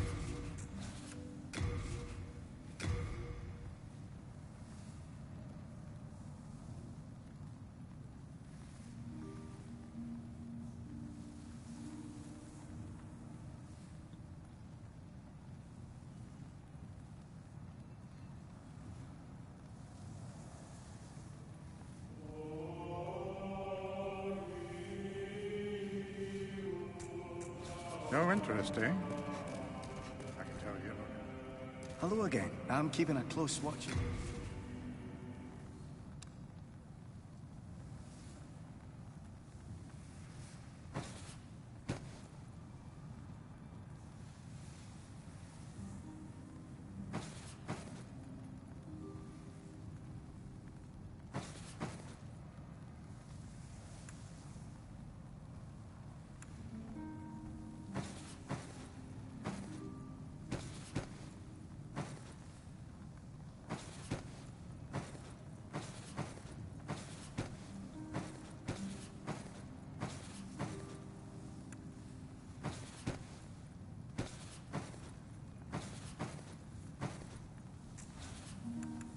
have a heart of gold, don't you?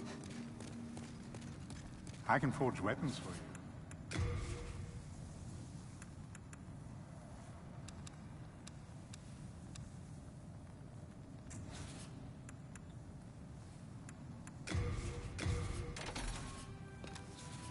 You come back alive. I need your business.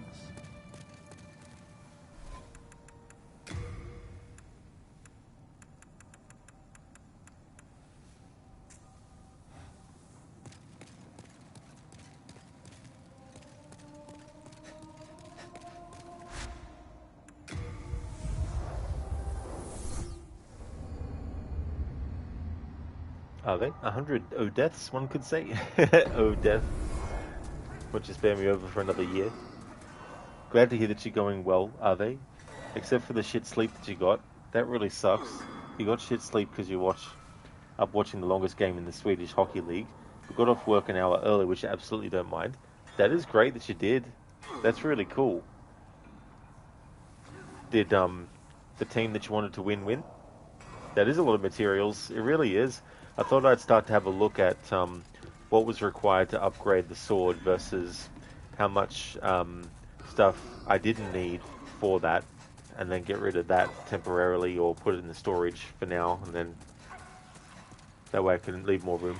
Because I thought, I was like, hang on, surely I've collected more than 3 large stone chunks by this point. Turned out I collected 5. I only thought I had 3, but that was because didn't have any room left.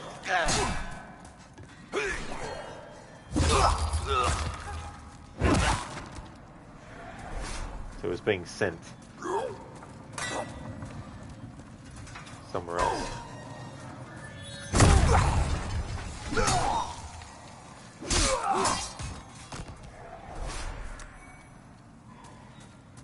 The game lasted from 7 to 12. Sadly, your team did not win, but you sure did. That match ending was the biggest win of your life. Not really, but it kind of felt like that at the time.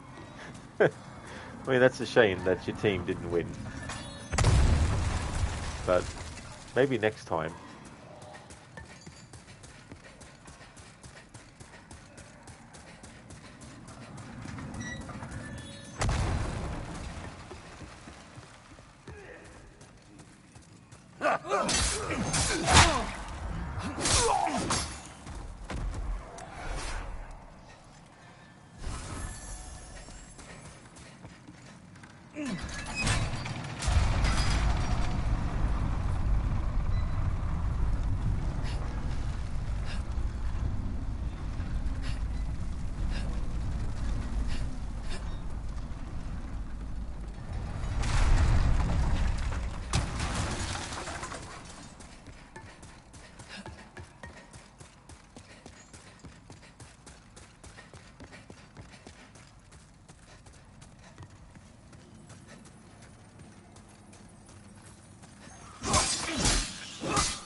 I think I know where Assassin's Creed Origins got the idea to have enemies that will piss off on you.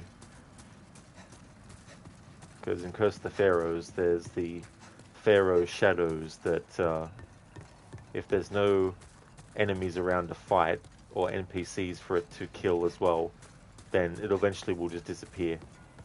And it gets all its health back, of course, and then you have to come back later at a later date. That was just the first out of 7 possible semi-final matches. You hope the other ones don't last that long.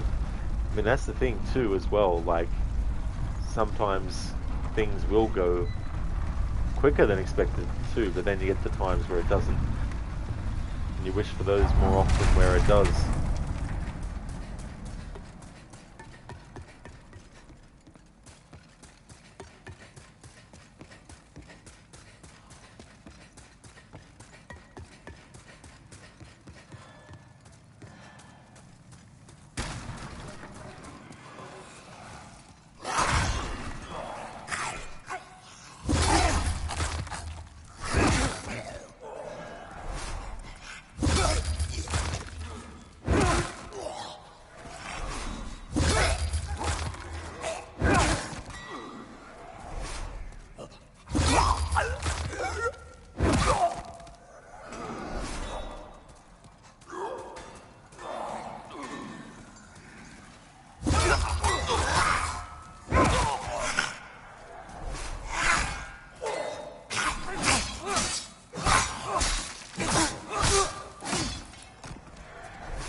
Crooked railroads. Next thing, you hear a mad, hollow lunatic ramble about some kind of plan in a cave here. I mean, Dutch wouldn't end up in a cave. Surely that's not his style.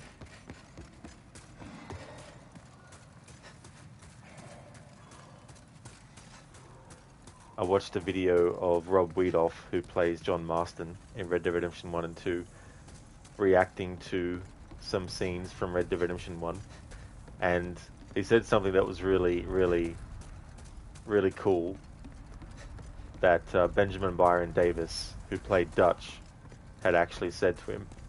And he's been doing, of course, the playthrough of Red Dead Redemption 1, and Benjamin Byron Davis has already played it. He's 100%ed Red Dead 1 and 2 as well.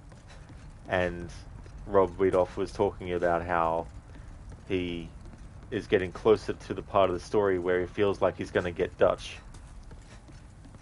Because you got to keep in mind, he hadn't actually played the game before. But Benjamin Byron Davis was like, you're not going to get Dutch. Only Dutch can get Dutch. And which is true, because at the end, Dutch is the one that actually kills himself. So he's the only one who defeats Dutch.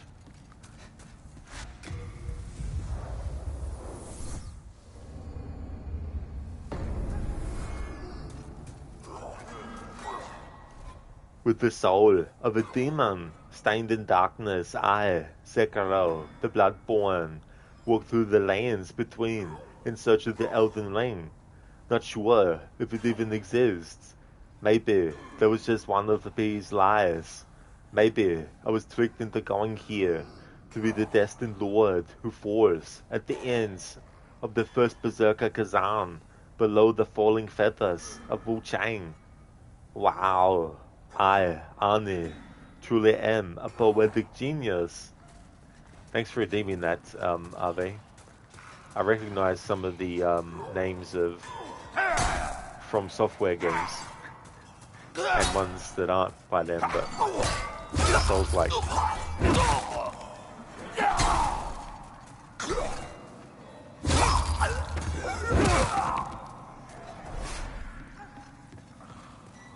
Crooked, it's funny when actors have no idea how the story turns out because they're not reading the whole script, and even considering their own roles, they don't know which version the developers will choose for the final version.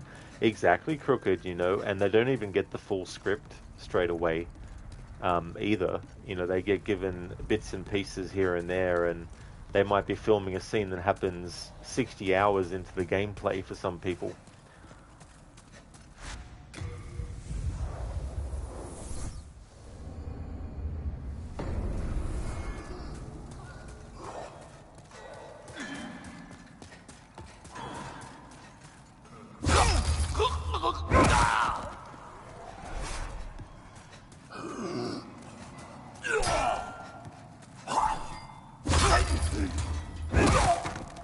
Thank you for the welcome back, Mr. Gote.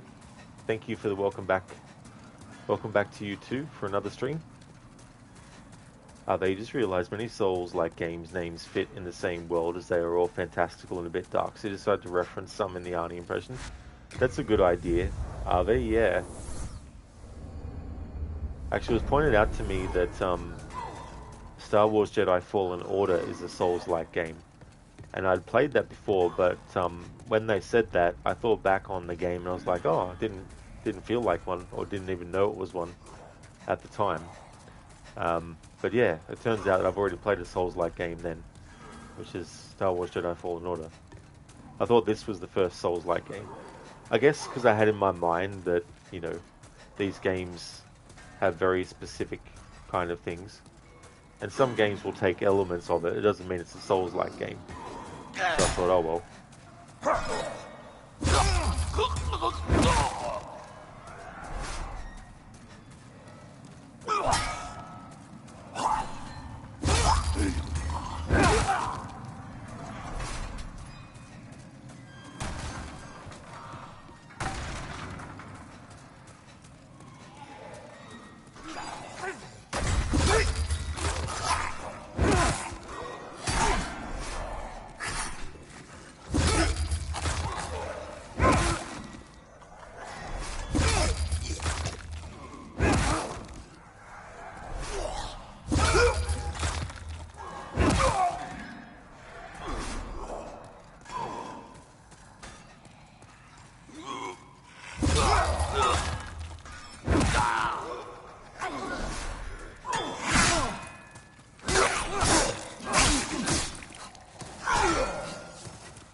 Crooked, these games have definitely become genre defining. So many elements that slipped into other games. Some more, some less. Even example, Assassin's Creed Origins had a lot of Souls elements in the combat. That's true too, yeah. When I first started playing this and I was like, oh, this definitely feels familiar with the combat to Assassin's Creed Origins as well. And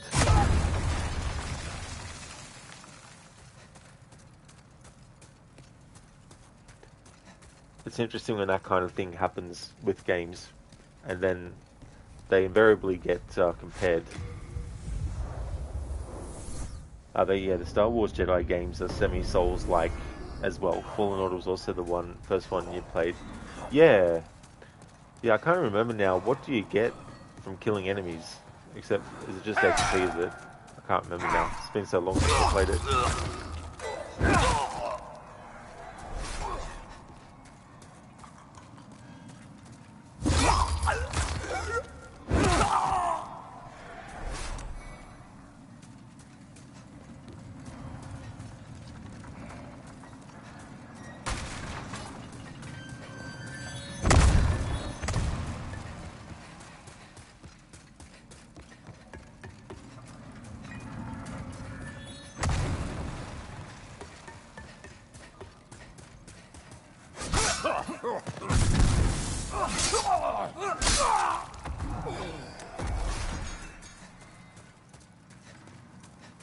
Hello, Adrian. Whoa, chain physics. You look a little dead there, mate. Got milk? That might help. Oh yeah, milk solves all problems. That is true. Break your arm, have some milk. How's things, Adrian? Yeah, Crooked. Random explosions. Why not? It's like, what next? Adrian, Gothic Remake opened up digital pre-orders, and as a bonus, you get a port of the original 2001 version on PlayStation 5 and Xbox. That's neat. Oh, I heard of that one. Like that game, I mean. Haven't heard of that deal. Or release, but never played it either.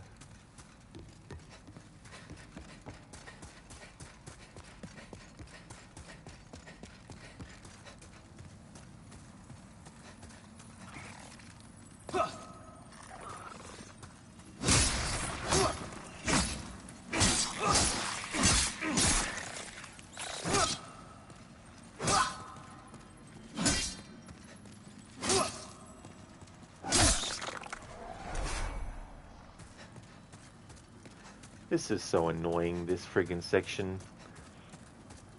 Because I'm trying to get a specific friggin' bloody item to drop and can only kill one or two of these crystal pieces of shit until they disappear. Then you gotta travel all the fucking way back, all the fucking way to the start of this fucking section. To then try again and only get 2 killed and not even get the fucking thing you're looking for anyway.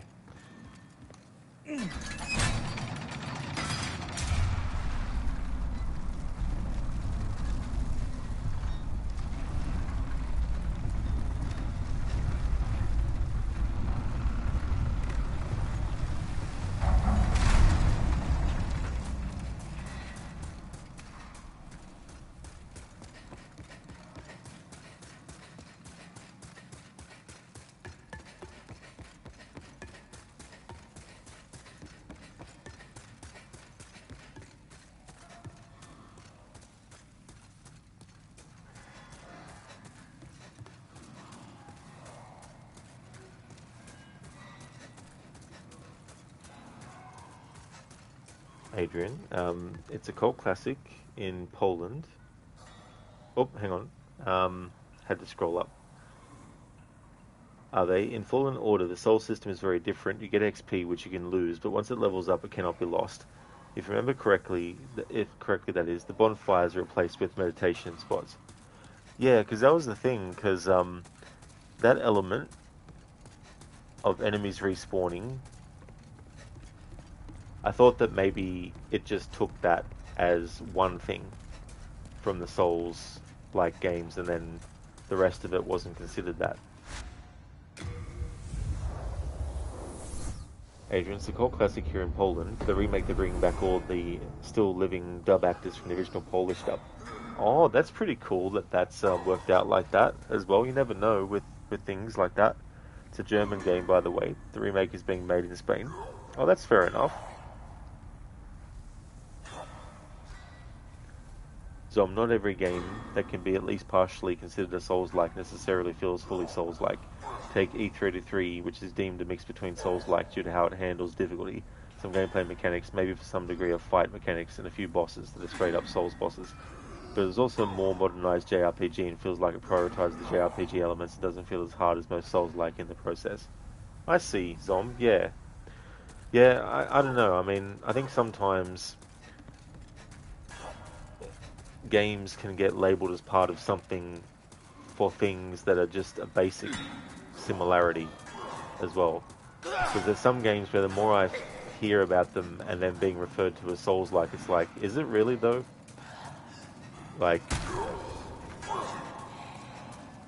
shouldn't it have like almost every single kind of mechanic from that type of game if it's to be that type of game? Although then again, I guess you can have a first-person shooter that also has other elements in it. So is it really a pure first-person shooter? It's like, where do you draw the line? What's that meme where someone releases a butterfly in the air and then they're like, is this a such and such reference or something? I don't know, probably misreading or misremembering the meme.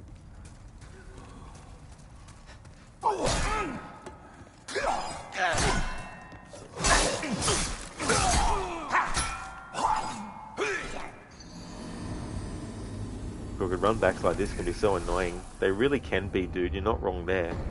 Adrian, they brought back one of the OG writers to supervise the new quests and plot threads. Oh, that's cool that they did.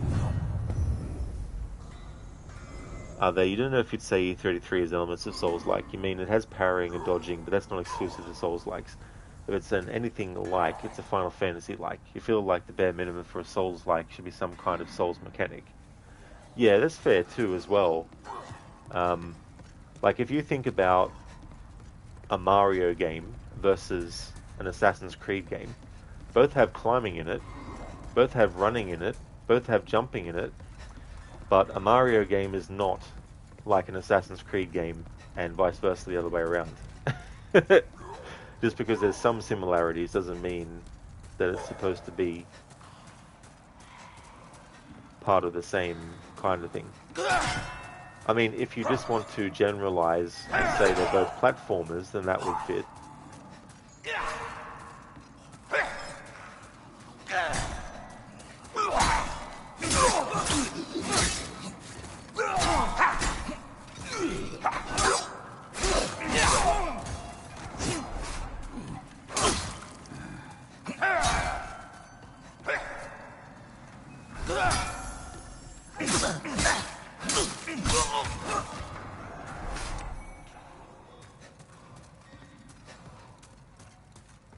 Are they?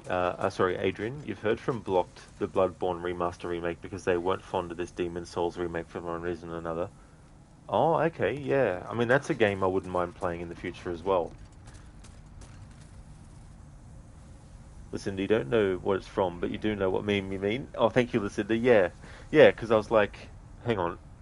That's the one about that where it's like, I mean, I don't know what the original image is actually from and what the context was for it originally, but as far as I can understand it, it's supposed to be some kind of like commentary on how some might consider everything a reference simply because it's included in something else.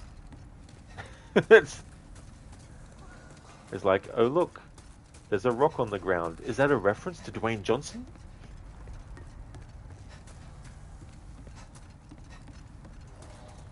I'll be one death away from O'Death would spare you over till another year. That is true. Almost to the 100 death mark.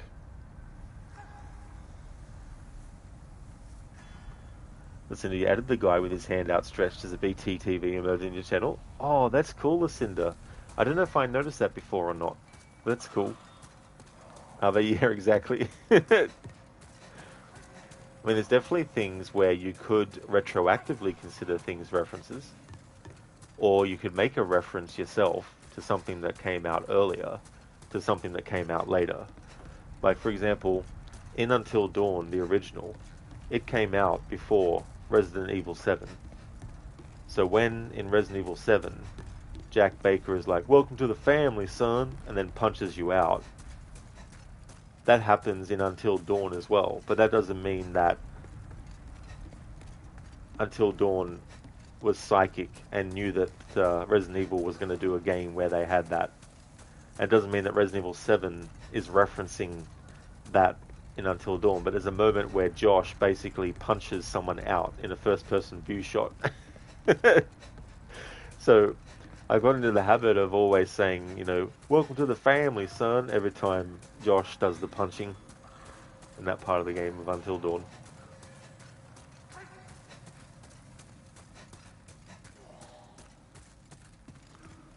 Oh, listen, so it's just called Is This?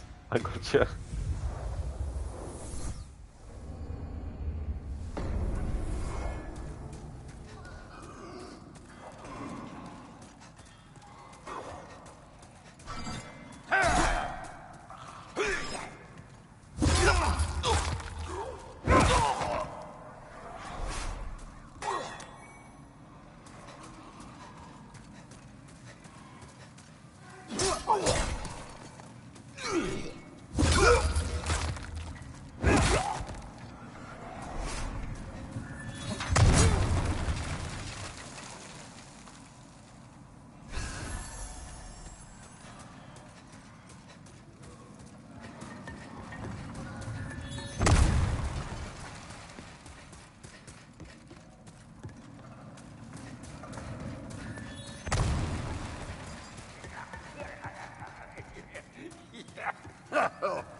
Are they?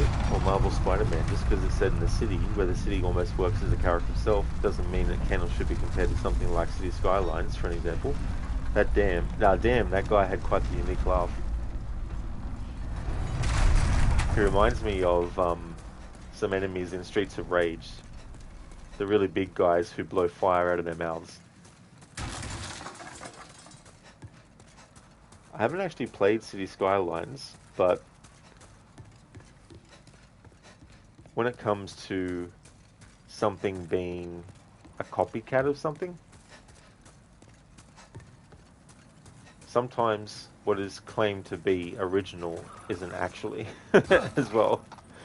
So there's that aspect for some of these things too.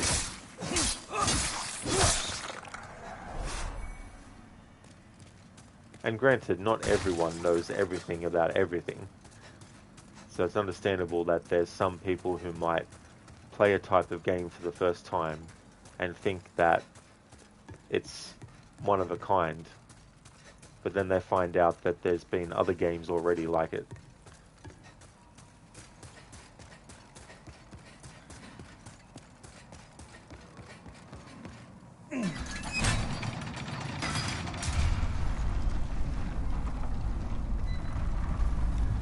But that's definitely something I'm interested in as well, is the origin of stuff. And what began something, and then the other things that came along afterwards that tie back to it, and things that the original had inspired.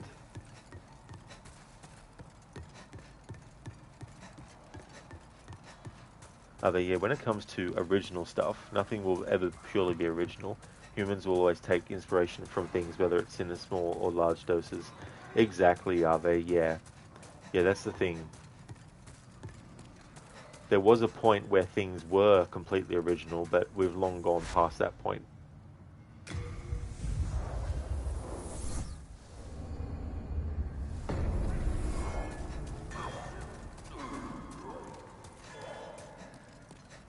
And then there's things that inspire other stuff, but it doesn't lead to like a full adaptation. Because sometimes the original thing isn't even that long of a, like a movie or whatnot.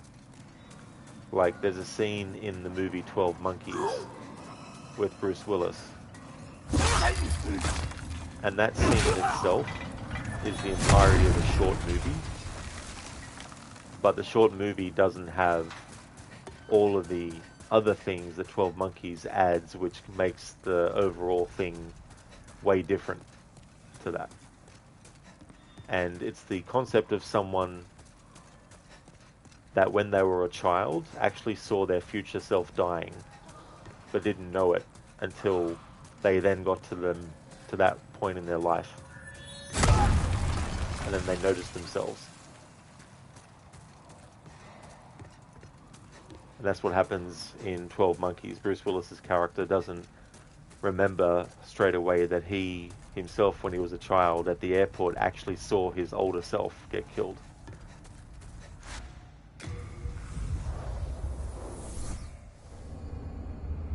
But there's nothing in that short movie about a virus that had almost completely wiped out every single person on the planet, and that they were sending people back into the past to try and find out what the cause of the pandemic and epidemic was. All that's not in the short film that inspired that movie. Plus there's would be heaps of other stuff as well.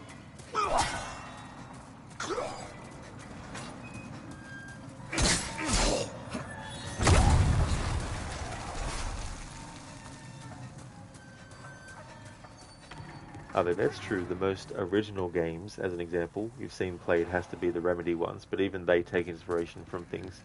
That is true, are they, you know, and there's also things that take what came before, but they make it feel fresh. And they might have their own things to add on top. But you're right, you know, like a lot of things inspire a lot of what goes into Remedy's games. From movies to series or even other games, like that.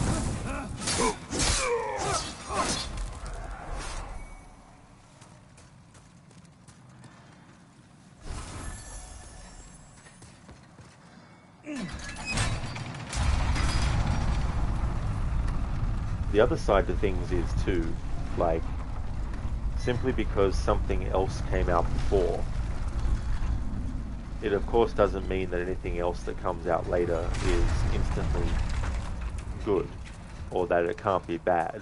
That can still happen.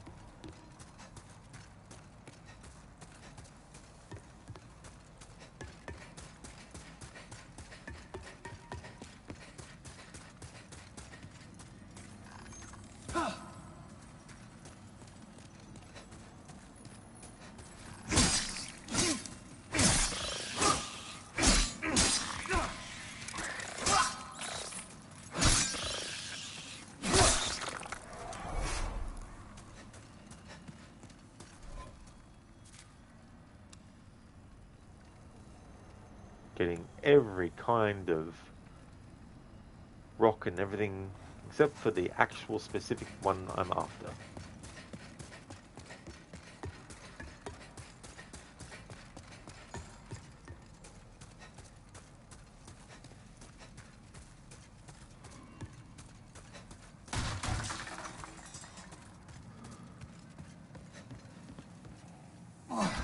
One of the go-to examples I have of something that might be considered original but actually isn't, if you look at Uncharted, for example.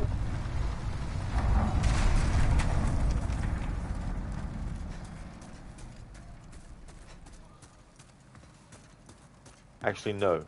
I'll go a bit past that too. The Tomb Raider reboot games that came out in 2013 up to Shadow, which came out in 2018. They often get called, it's just a copy of Uncharted. Nothing original. Completely ripped it off. Except for the fact that Uncharted doesn't have a leveling up system. It doesn't have campfires throughout the game world. It doesn't have a semi-open world. It doesn't have, you know, abilities that you can unlock and all that kind of stuff. But Uncharted itself was inspired by Tomb Raider as well as Indiana Jones, but also in general the cinematic nature of action movies and adventure movies. And so they emulated that kind of thing, not just in the actual cutscenes you sit and watch, but also the actual gameplay itself.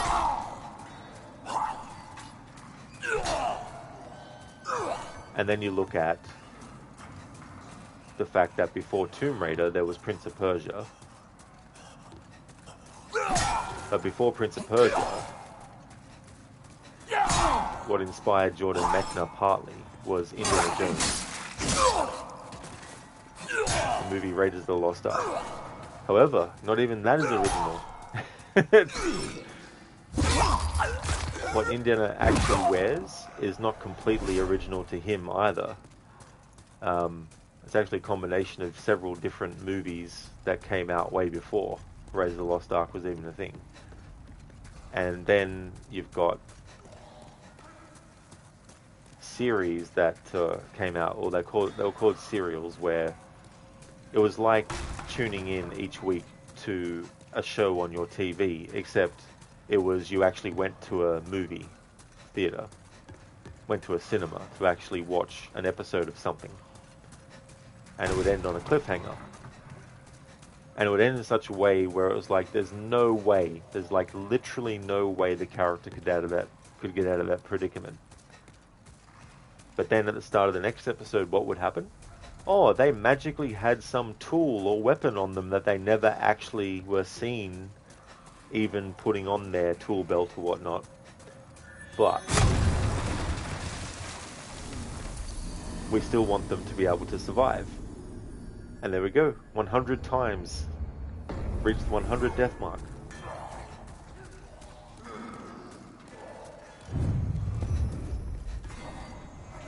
Are they? Oh yeah, definitely. You hate the mindset that this copy takes inspiration from something, which means it is automatically bad. Like what? You literally cannot understand that mindset. Yeah. I mean, it's one thing to just not like the thing because it doesn't do things well and all that kind of stuff. But there's plenty of things that I've actually become a fan of because it had elements from other stuff. So that can happen too.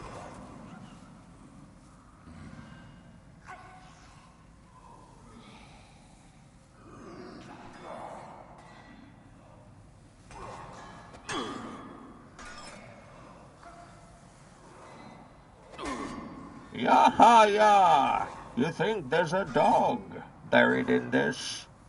I don't actually know how you say that, but thanks for redeeming that from Control. Artie, such a great fucking character. I hope he's in Control Resonant. I'm sure he will be.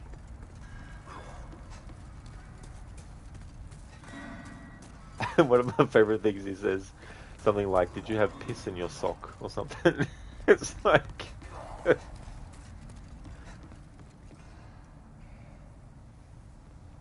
That's it, Lucinda. 100 death hype.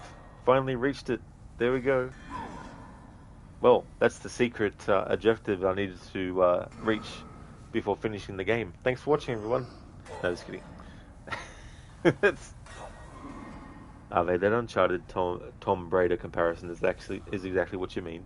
There are similarities. Doesn't mean it is a copycat. Like, just because God of War Ragnarok released after Elden Ring doesn't mean it copied it, since you can't roll and parry. Exactly, are they? You know, and it's like Assassin's Creed Valhalla is just a copy of God of War Ragnarok. Is it?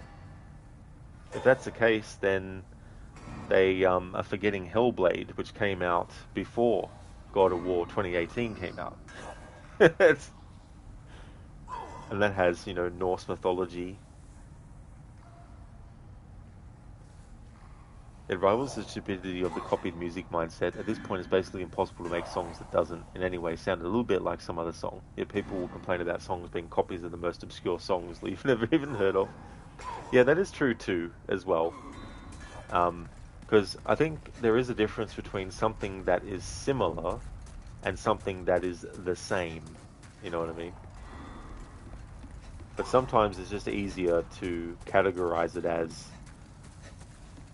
It's just the same. Bearsuit, there's even people that have been sued for sounding too much like themselves, are they? Damn. That's extra level.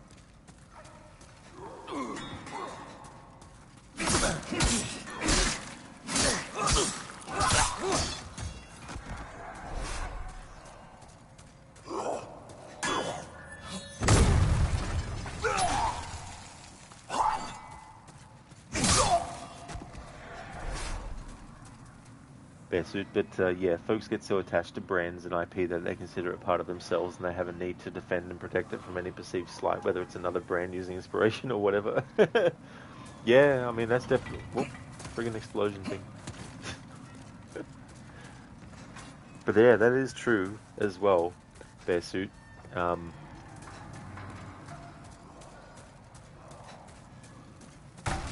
and, I mean, there's so much stuff that people watch, people listen to as well on a day-to-day basis that who knows how many things we think aren't original, but could be. It's just that we, sorry, the other way around. We think that it is something new that we're coming up with, but there might have been something long ago that you saw.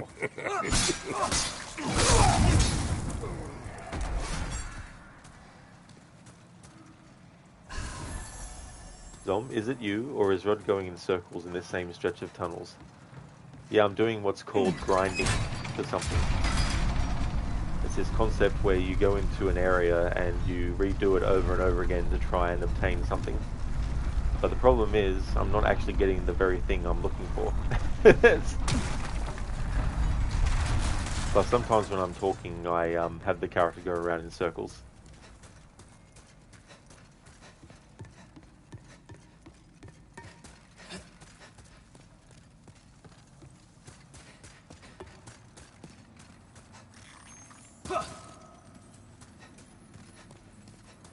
Look at this shit with these enemies now. The majority of them disappear before I even get near this area. And still not getting the item I need. Ave Rod Grinder. Change the channel name to that.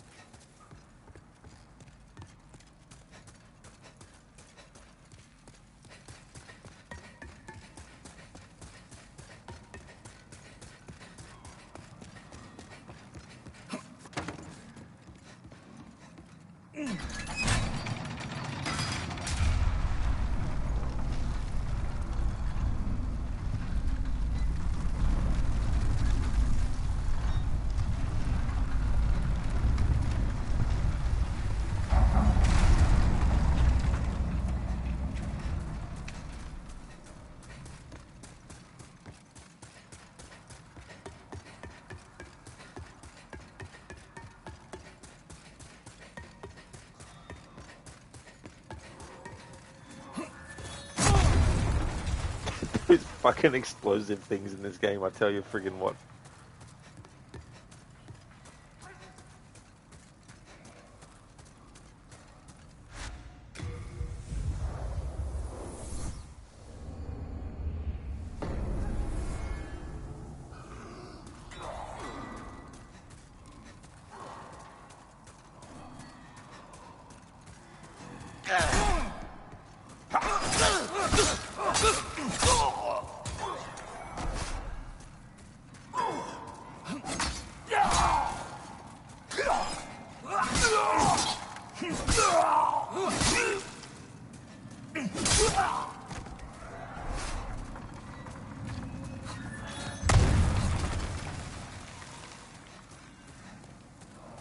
Thanks for the follow, Flora.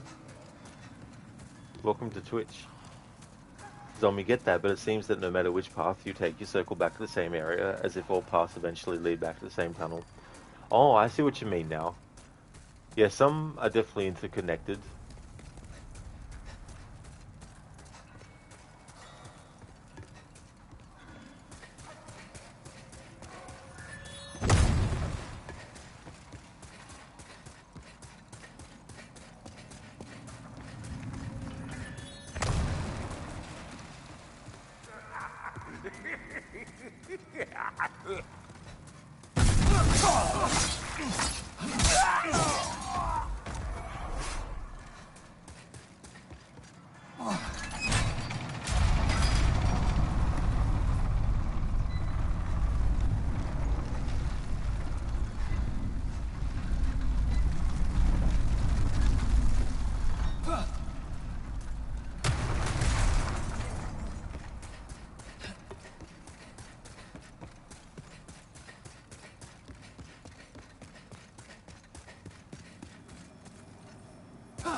Zombie even taking the elevator to a lower level somehow circled back.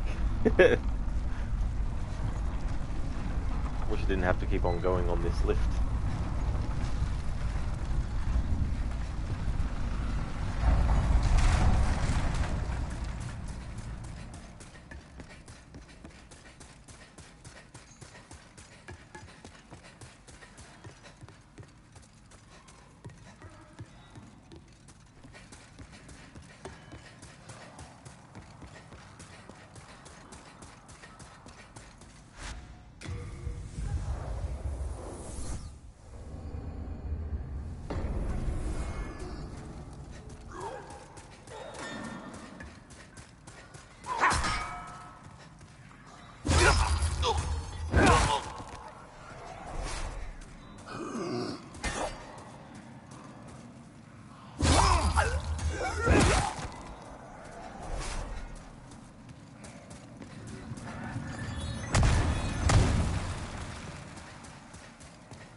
You piece of fucking shit.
Yeah, I don't know what's going on, but the game probably recognized I was going to that spot to try and get these enemies, and now it doesn't even spawn more than like 2 of them. And they've already started the process of disappearing before I even get to them. So fuck this part now. I'm gonna go somewhere else.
Oh, that's fair enough, Dex. That is for sure.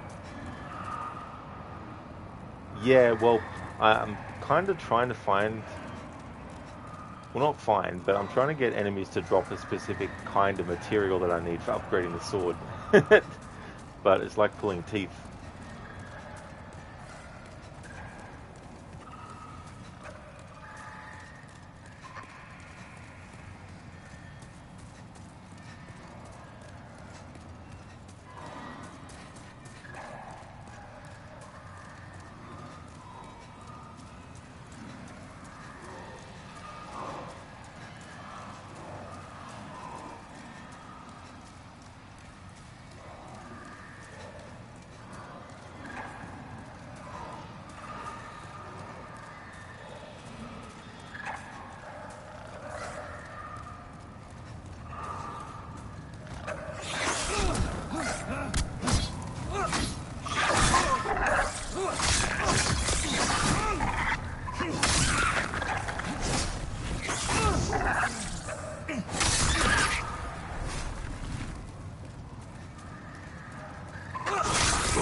Dex, you haven't played any of these games, so you don't know much about them, but they're fun to watch.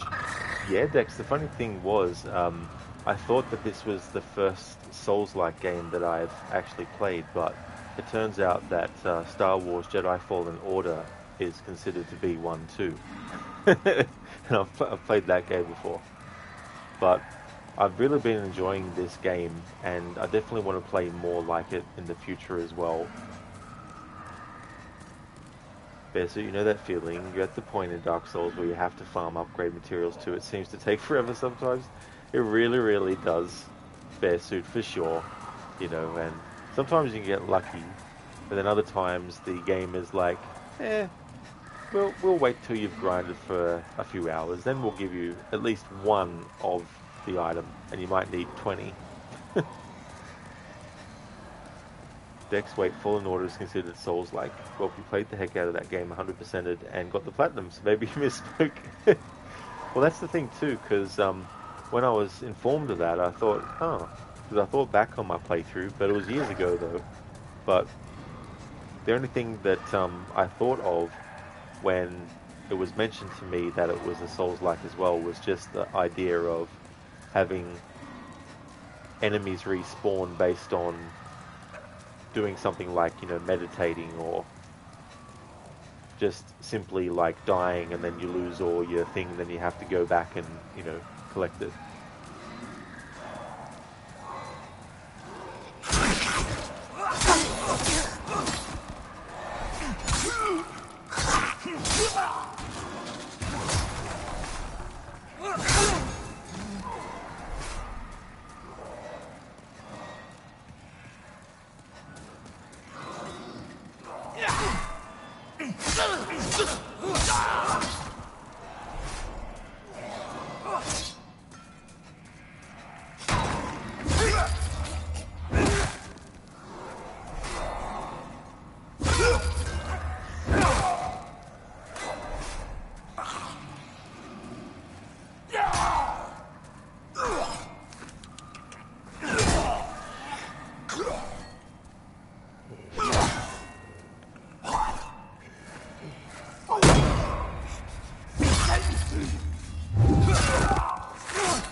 Oh good, I remember this time to run across that. Last time I forgot to.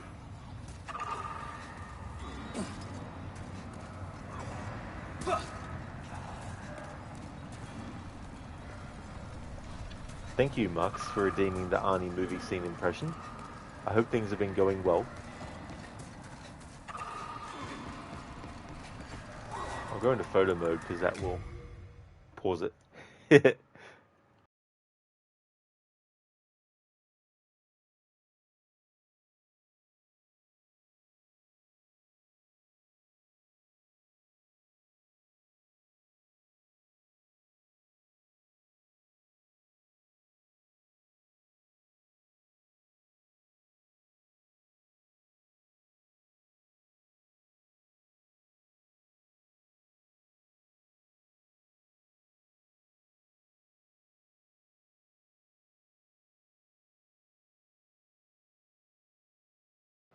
Okay, so I've got an Arnie scene.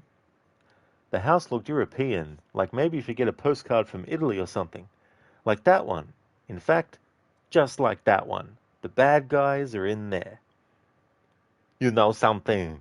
I think you should be wearing this. I don't think I've earned it yet. You don't understand.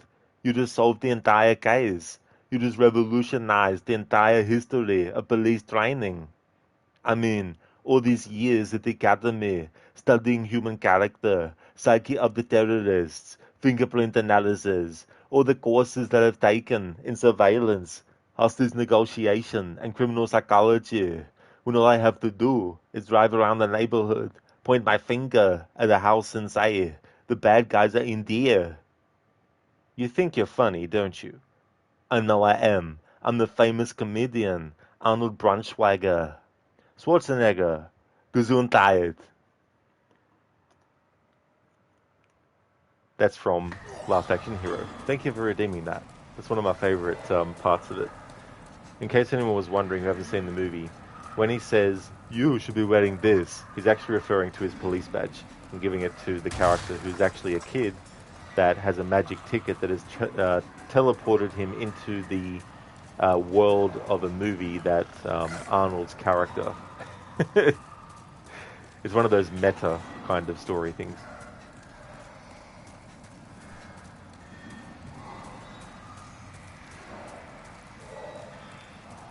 And before he got sucked into the movie, Danny had actually seen some of the movie's story that the character of Jack Slater had no way of knowing anything from. And he's trying to convince him that he's actually a character in a movie.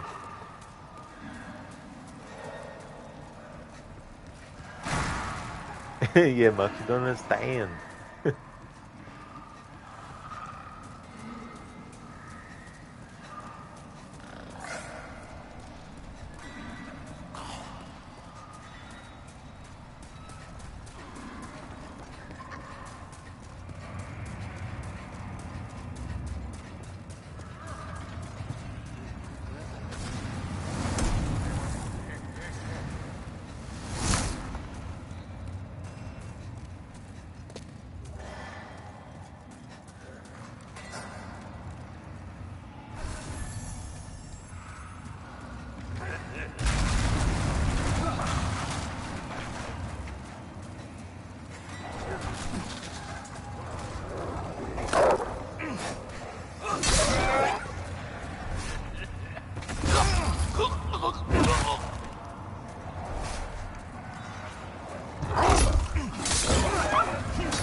Max, because the cooldown is on, can you do the "Your foster parents are dead" from T2? You did these two emotes for the same channel points. All the channel point redeems, Max, are separate to each other.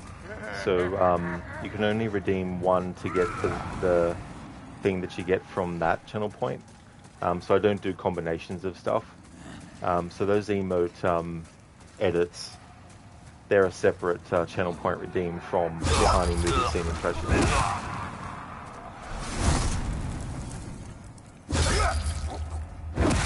Thank you very much for the 3 months in a row of subscribing, Mux. That is awesome. Thank you very much. And thank you for using your Prime for that too.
Oh, hello.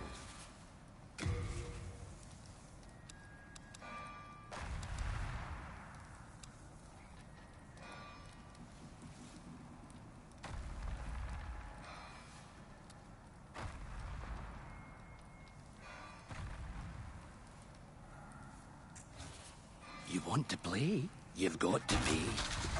Oh yeah, Mux, that's all good. Thank you for leaving the lurk. You're gonna play some Nico Bellic. Oh, awesome. He's such a great character. I really, really like how they did GTA 4.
Hello there, Sailcat.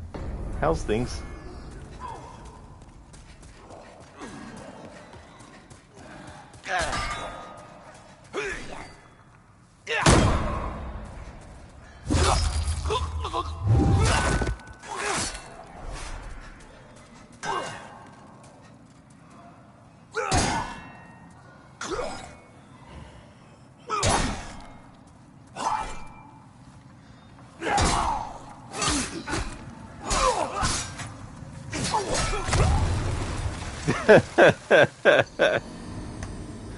Oh dear.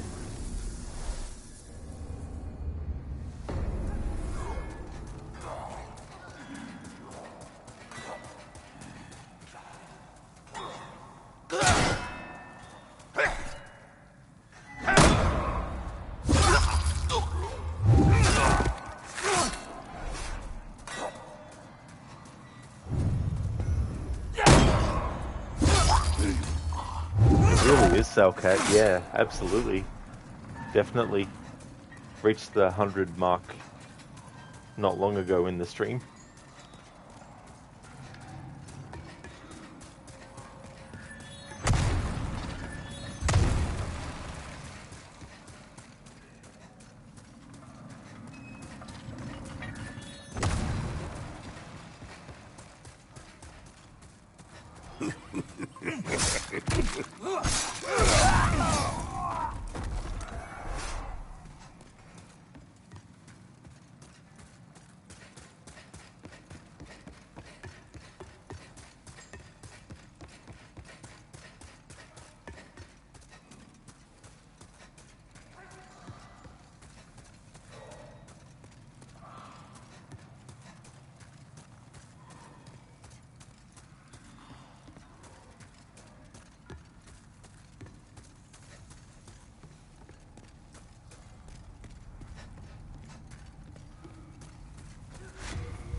That sucks. Oh well, you never know unless you try.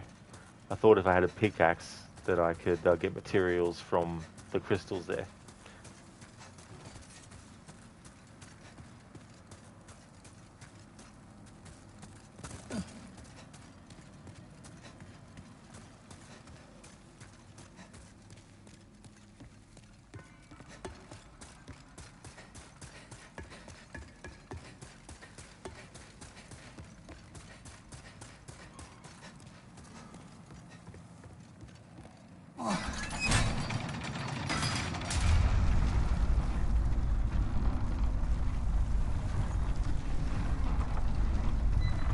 Cinder, at least if you're grinding for specific materials, if you die and lose souls, it's not like you're trying to collect a bunch of souls and that every death is devastating to your cause, but it is annoying having to worry about drop rates. That is true, yeah. And the amount of souls that I lost was over 10,000, but in the grand scheme of the game, there's ways to get that much pretty quickly.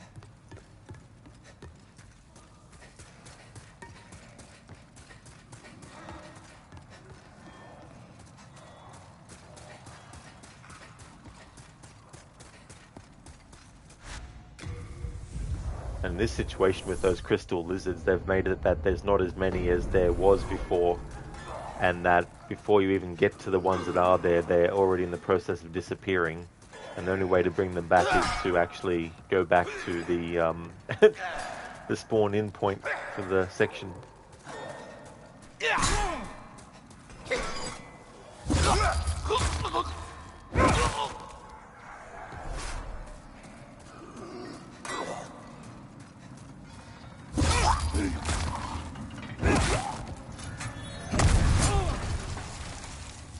I swear that they change the speed at which these things go based on how far away they are from you. So that the timing can just be perfect to actually hit you, because you're in the middle of doing something.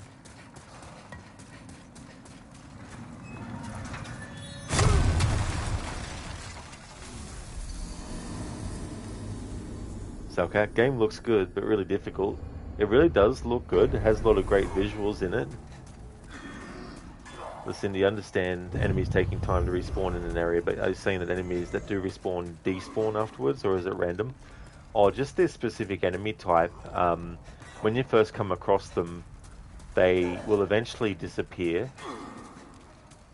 and the only way to get them to come back again is to go back to the spawn in point and then reset the area, and then they'll come back again.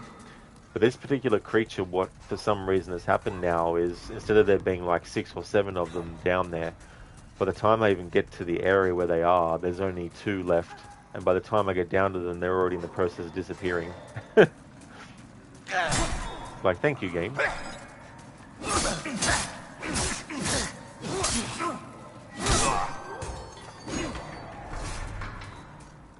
Oh, you haven't, Cellcat? Yeah. Until today, I thought that this was my first Souls-like game, but apparently Star Wars Jedi Fallen Order is one too. Lucinda, oh, like if you get close to killing them, they have a skill that makes them disappear. Or even in general, like you don't even have to be attacking them. After a short period of time, they'll just disappear naturally.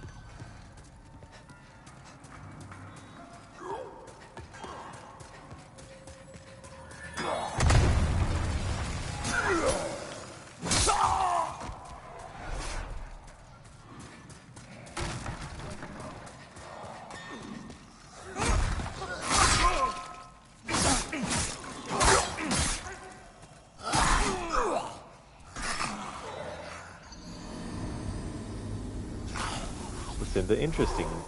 Like they just have to go mine somewhere else. Well, this mine is dried up. That is true. Yeah.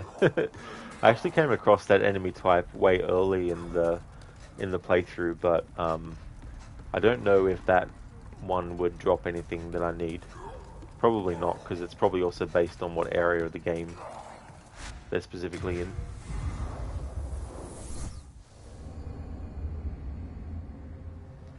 And there are things, materials that you can buy, but this particular material I need, you can't buy it. You have to get it from enemy drops. Hello again. I'm keeping a close watch on you.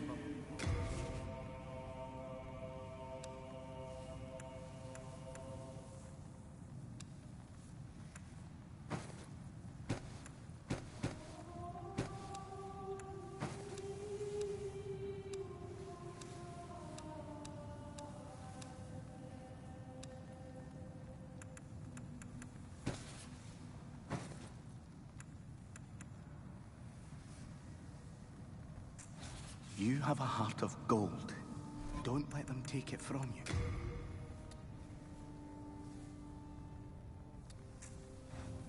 Hello again. I'm keeping a close watch on you. You have a heart of gold. Don't let them take it from you. Hello again. I'm keeping a close watch on you.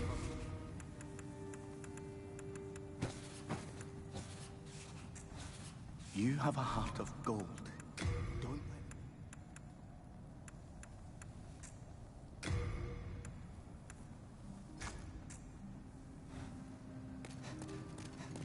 It's simple. In trade with your souls.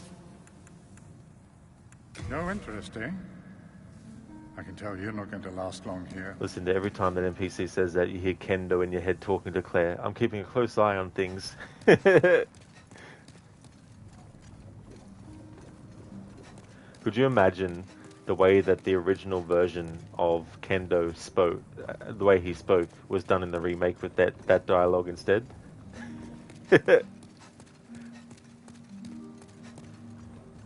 I'm keeping a close eye on things. Among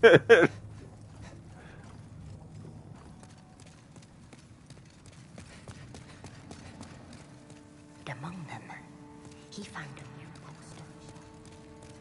This character says "and among them," but every time I hear it, I can just hear them say "damong them," "damong them."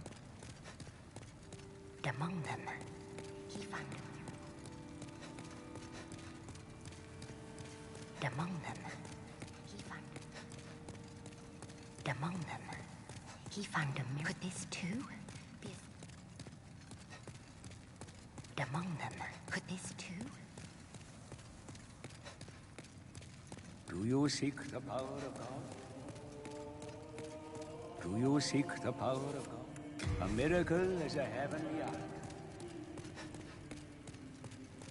Oh, fellow disciple, a miracle is a heavenly act. Do you seek the power? A miracle is a heavenly act. No. He will sometimes say something if you just walk off on him when he's talking. Oh, fellow disciple. But he's not doing it this time. A miracle is a magician's. A miracle is a heavenly act. Dr. Darling, that guy looks like Jack Black in the remake. Oh, really? Thomas. Hello again. I'm keeping a close watch on your belongings. That's true, yeah. I can see it. Yeah, Bear Suit and Lucinda. With Kendo, original voice actor. It would be silly, Lucinda. It really would be. Cody, you're going to download this again, Rod, and try not to quit so soon. That's fair, Cody. Yeah, I mean, it's good that you want to try it again at least. You know, give it another shot.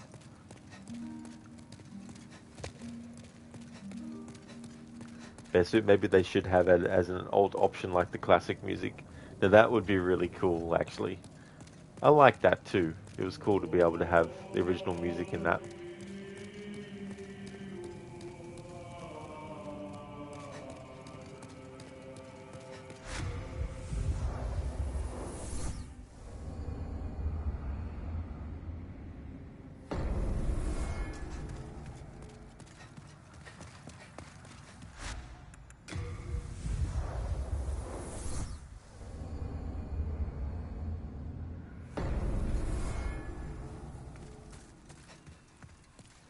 got deja vu in this section for some reason. Curious that.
Okay, this is where I'm going to call it a stream for Demon's Souls Remake today.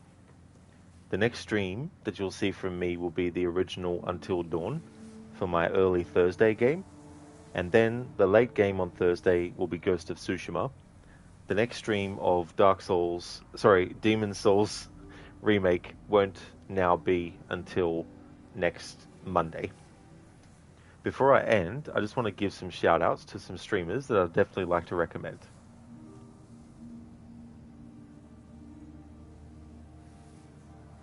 That's all good, Lucinda, for the stream. Sorry the enemies are being butts. That emote. Yeah, they were definitely annoying. Those friggin' pickaxe carrying motherfuckers are pieces of shit. I definitely have an axe to grind with them.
Would like to highly recommend people check out AC, who's doing a variety of different things, from just chatting streams to GTA Online.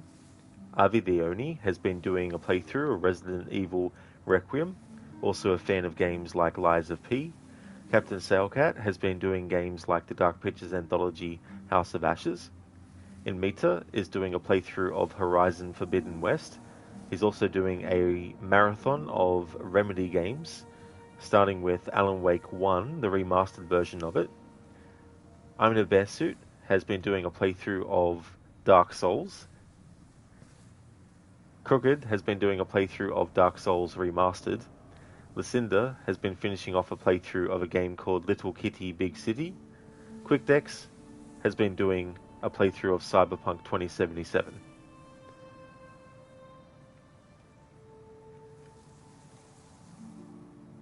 That's no problem at all, Lucinda, for the shout out. No worries, Ave, for the stream and the shout out either. No worries. Bearsuit, great stream, Rod. Have a good rest of your day. Glad I caught some of it this morning. Excellent, Bearsuit. That is really good that you're able to. I definitely will have a good rest of my day for sure. Hope that you have a good one too. Hope that everyone has a great rest of your day or night, whichever the case may be.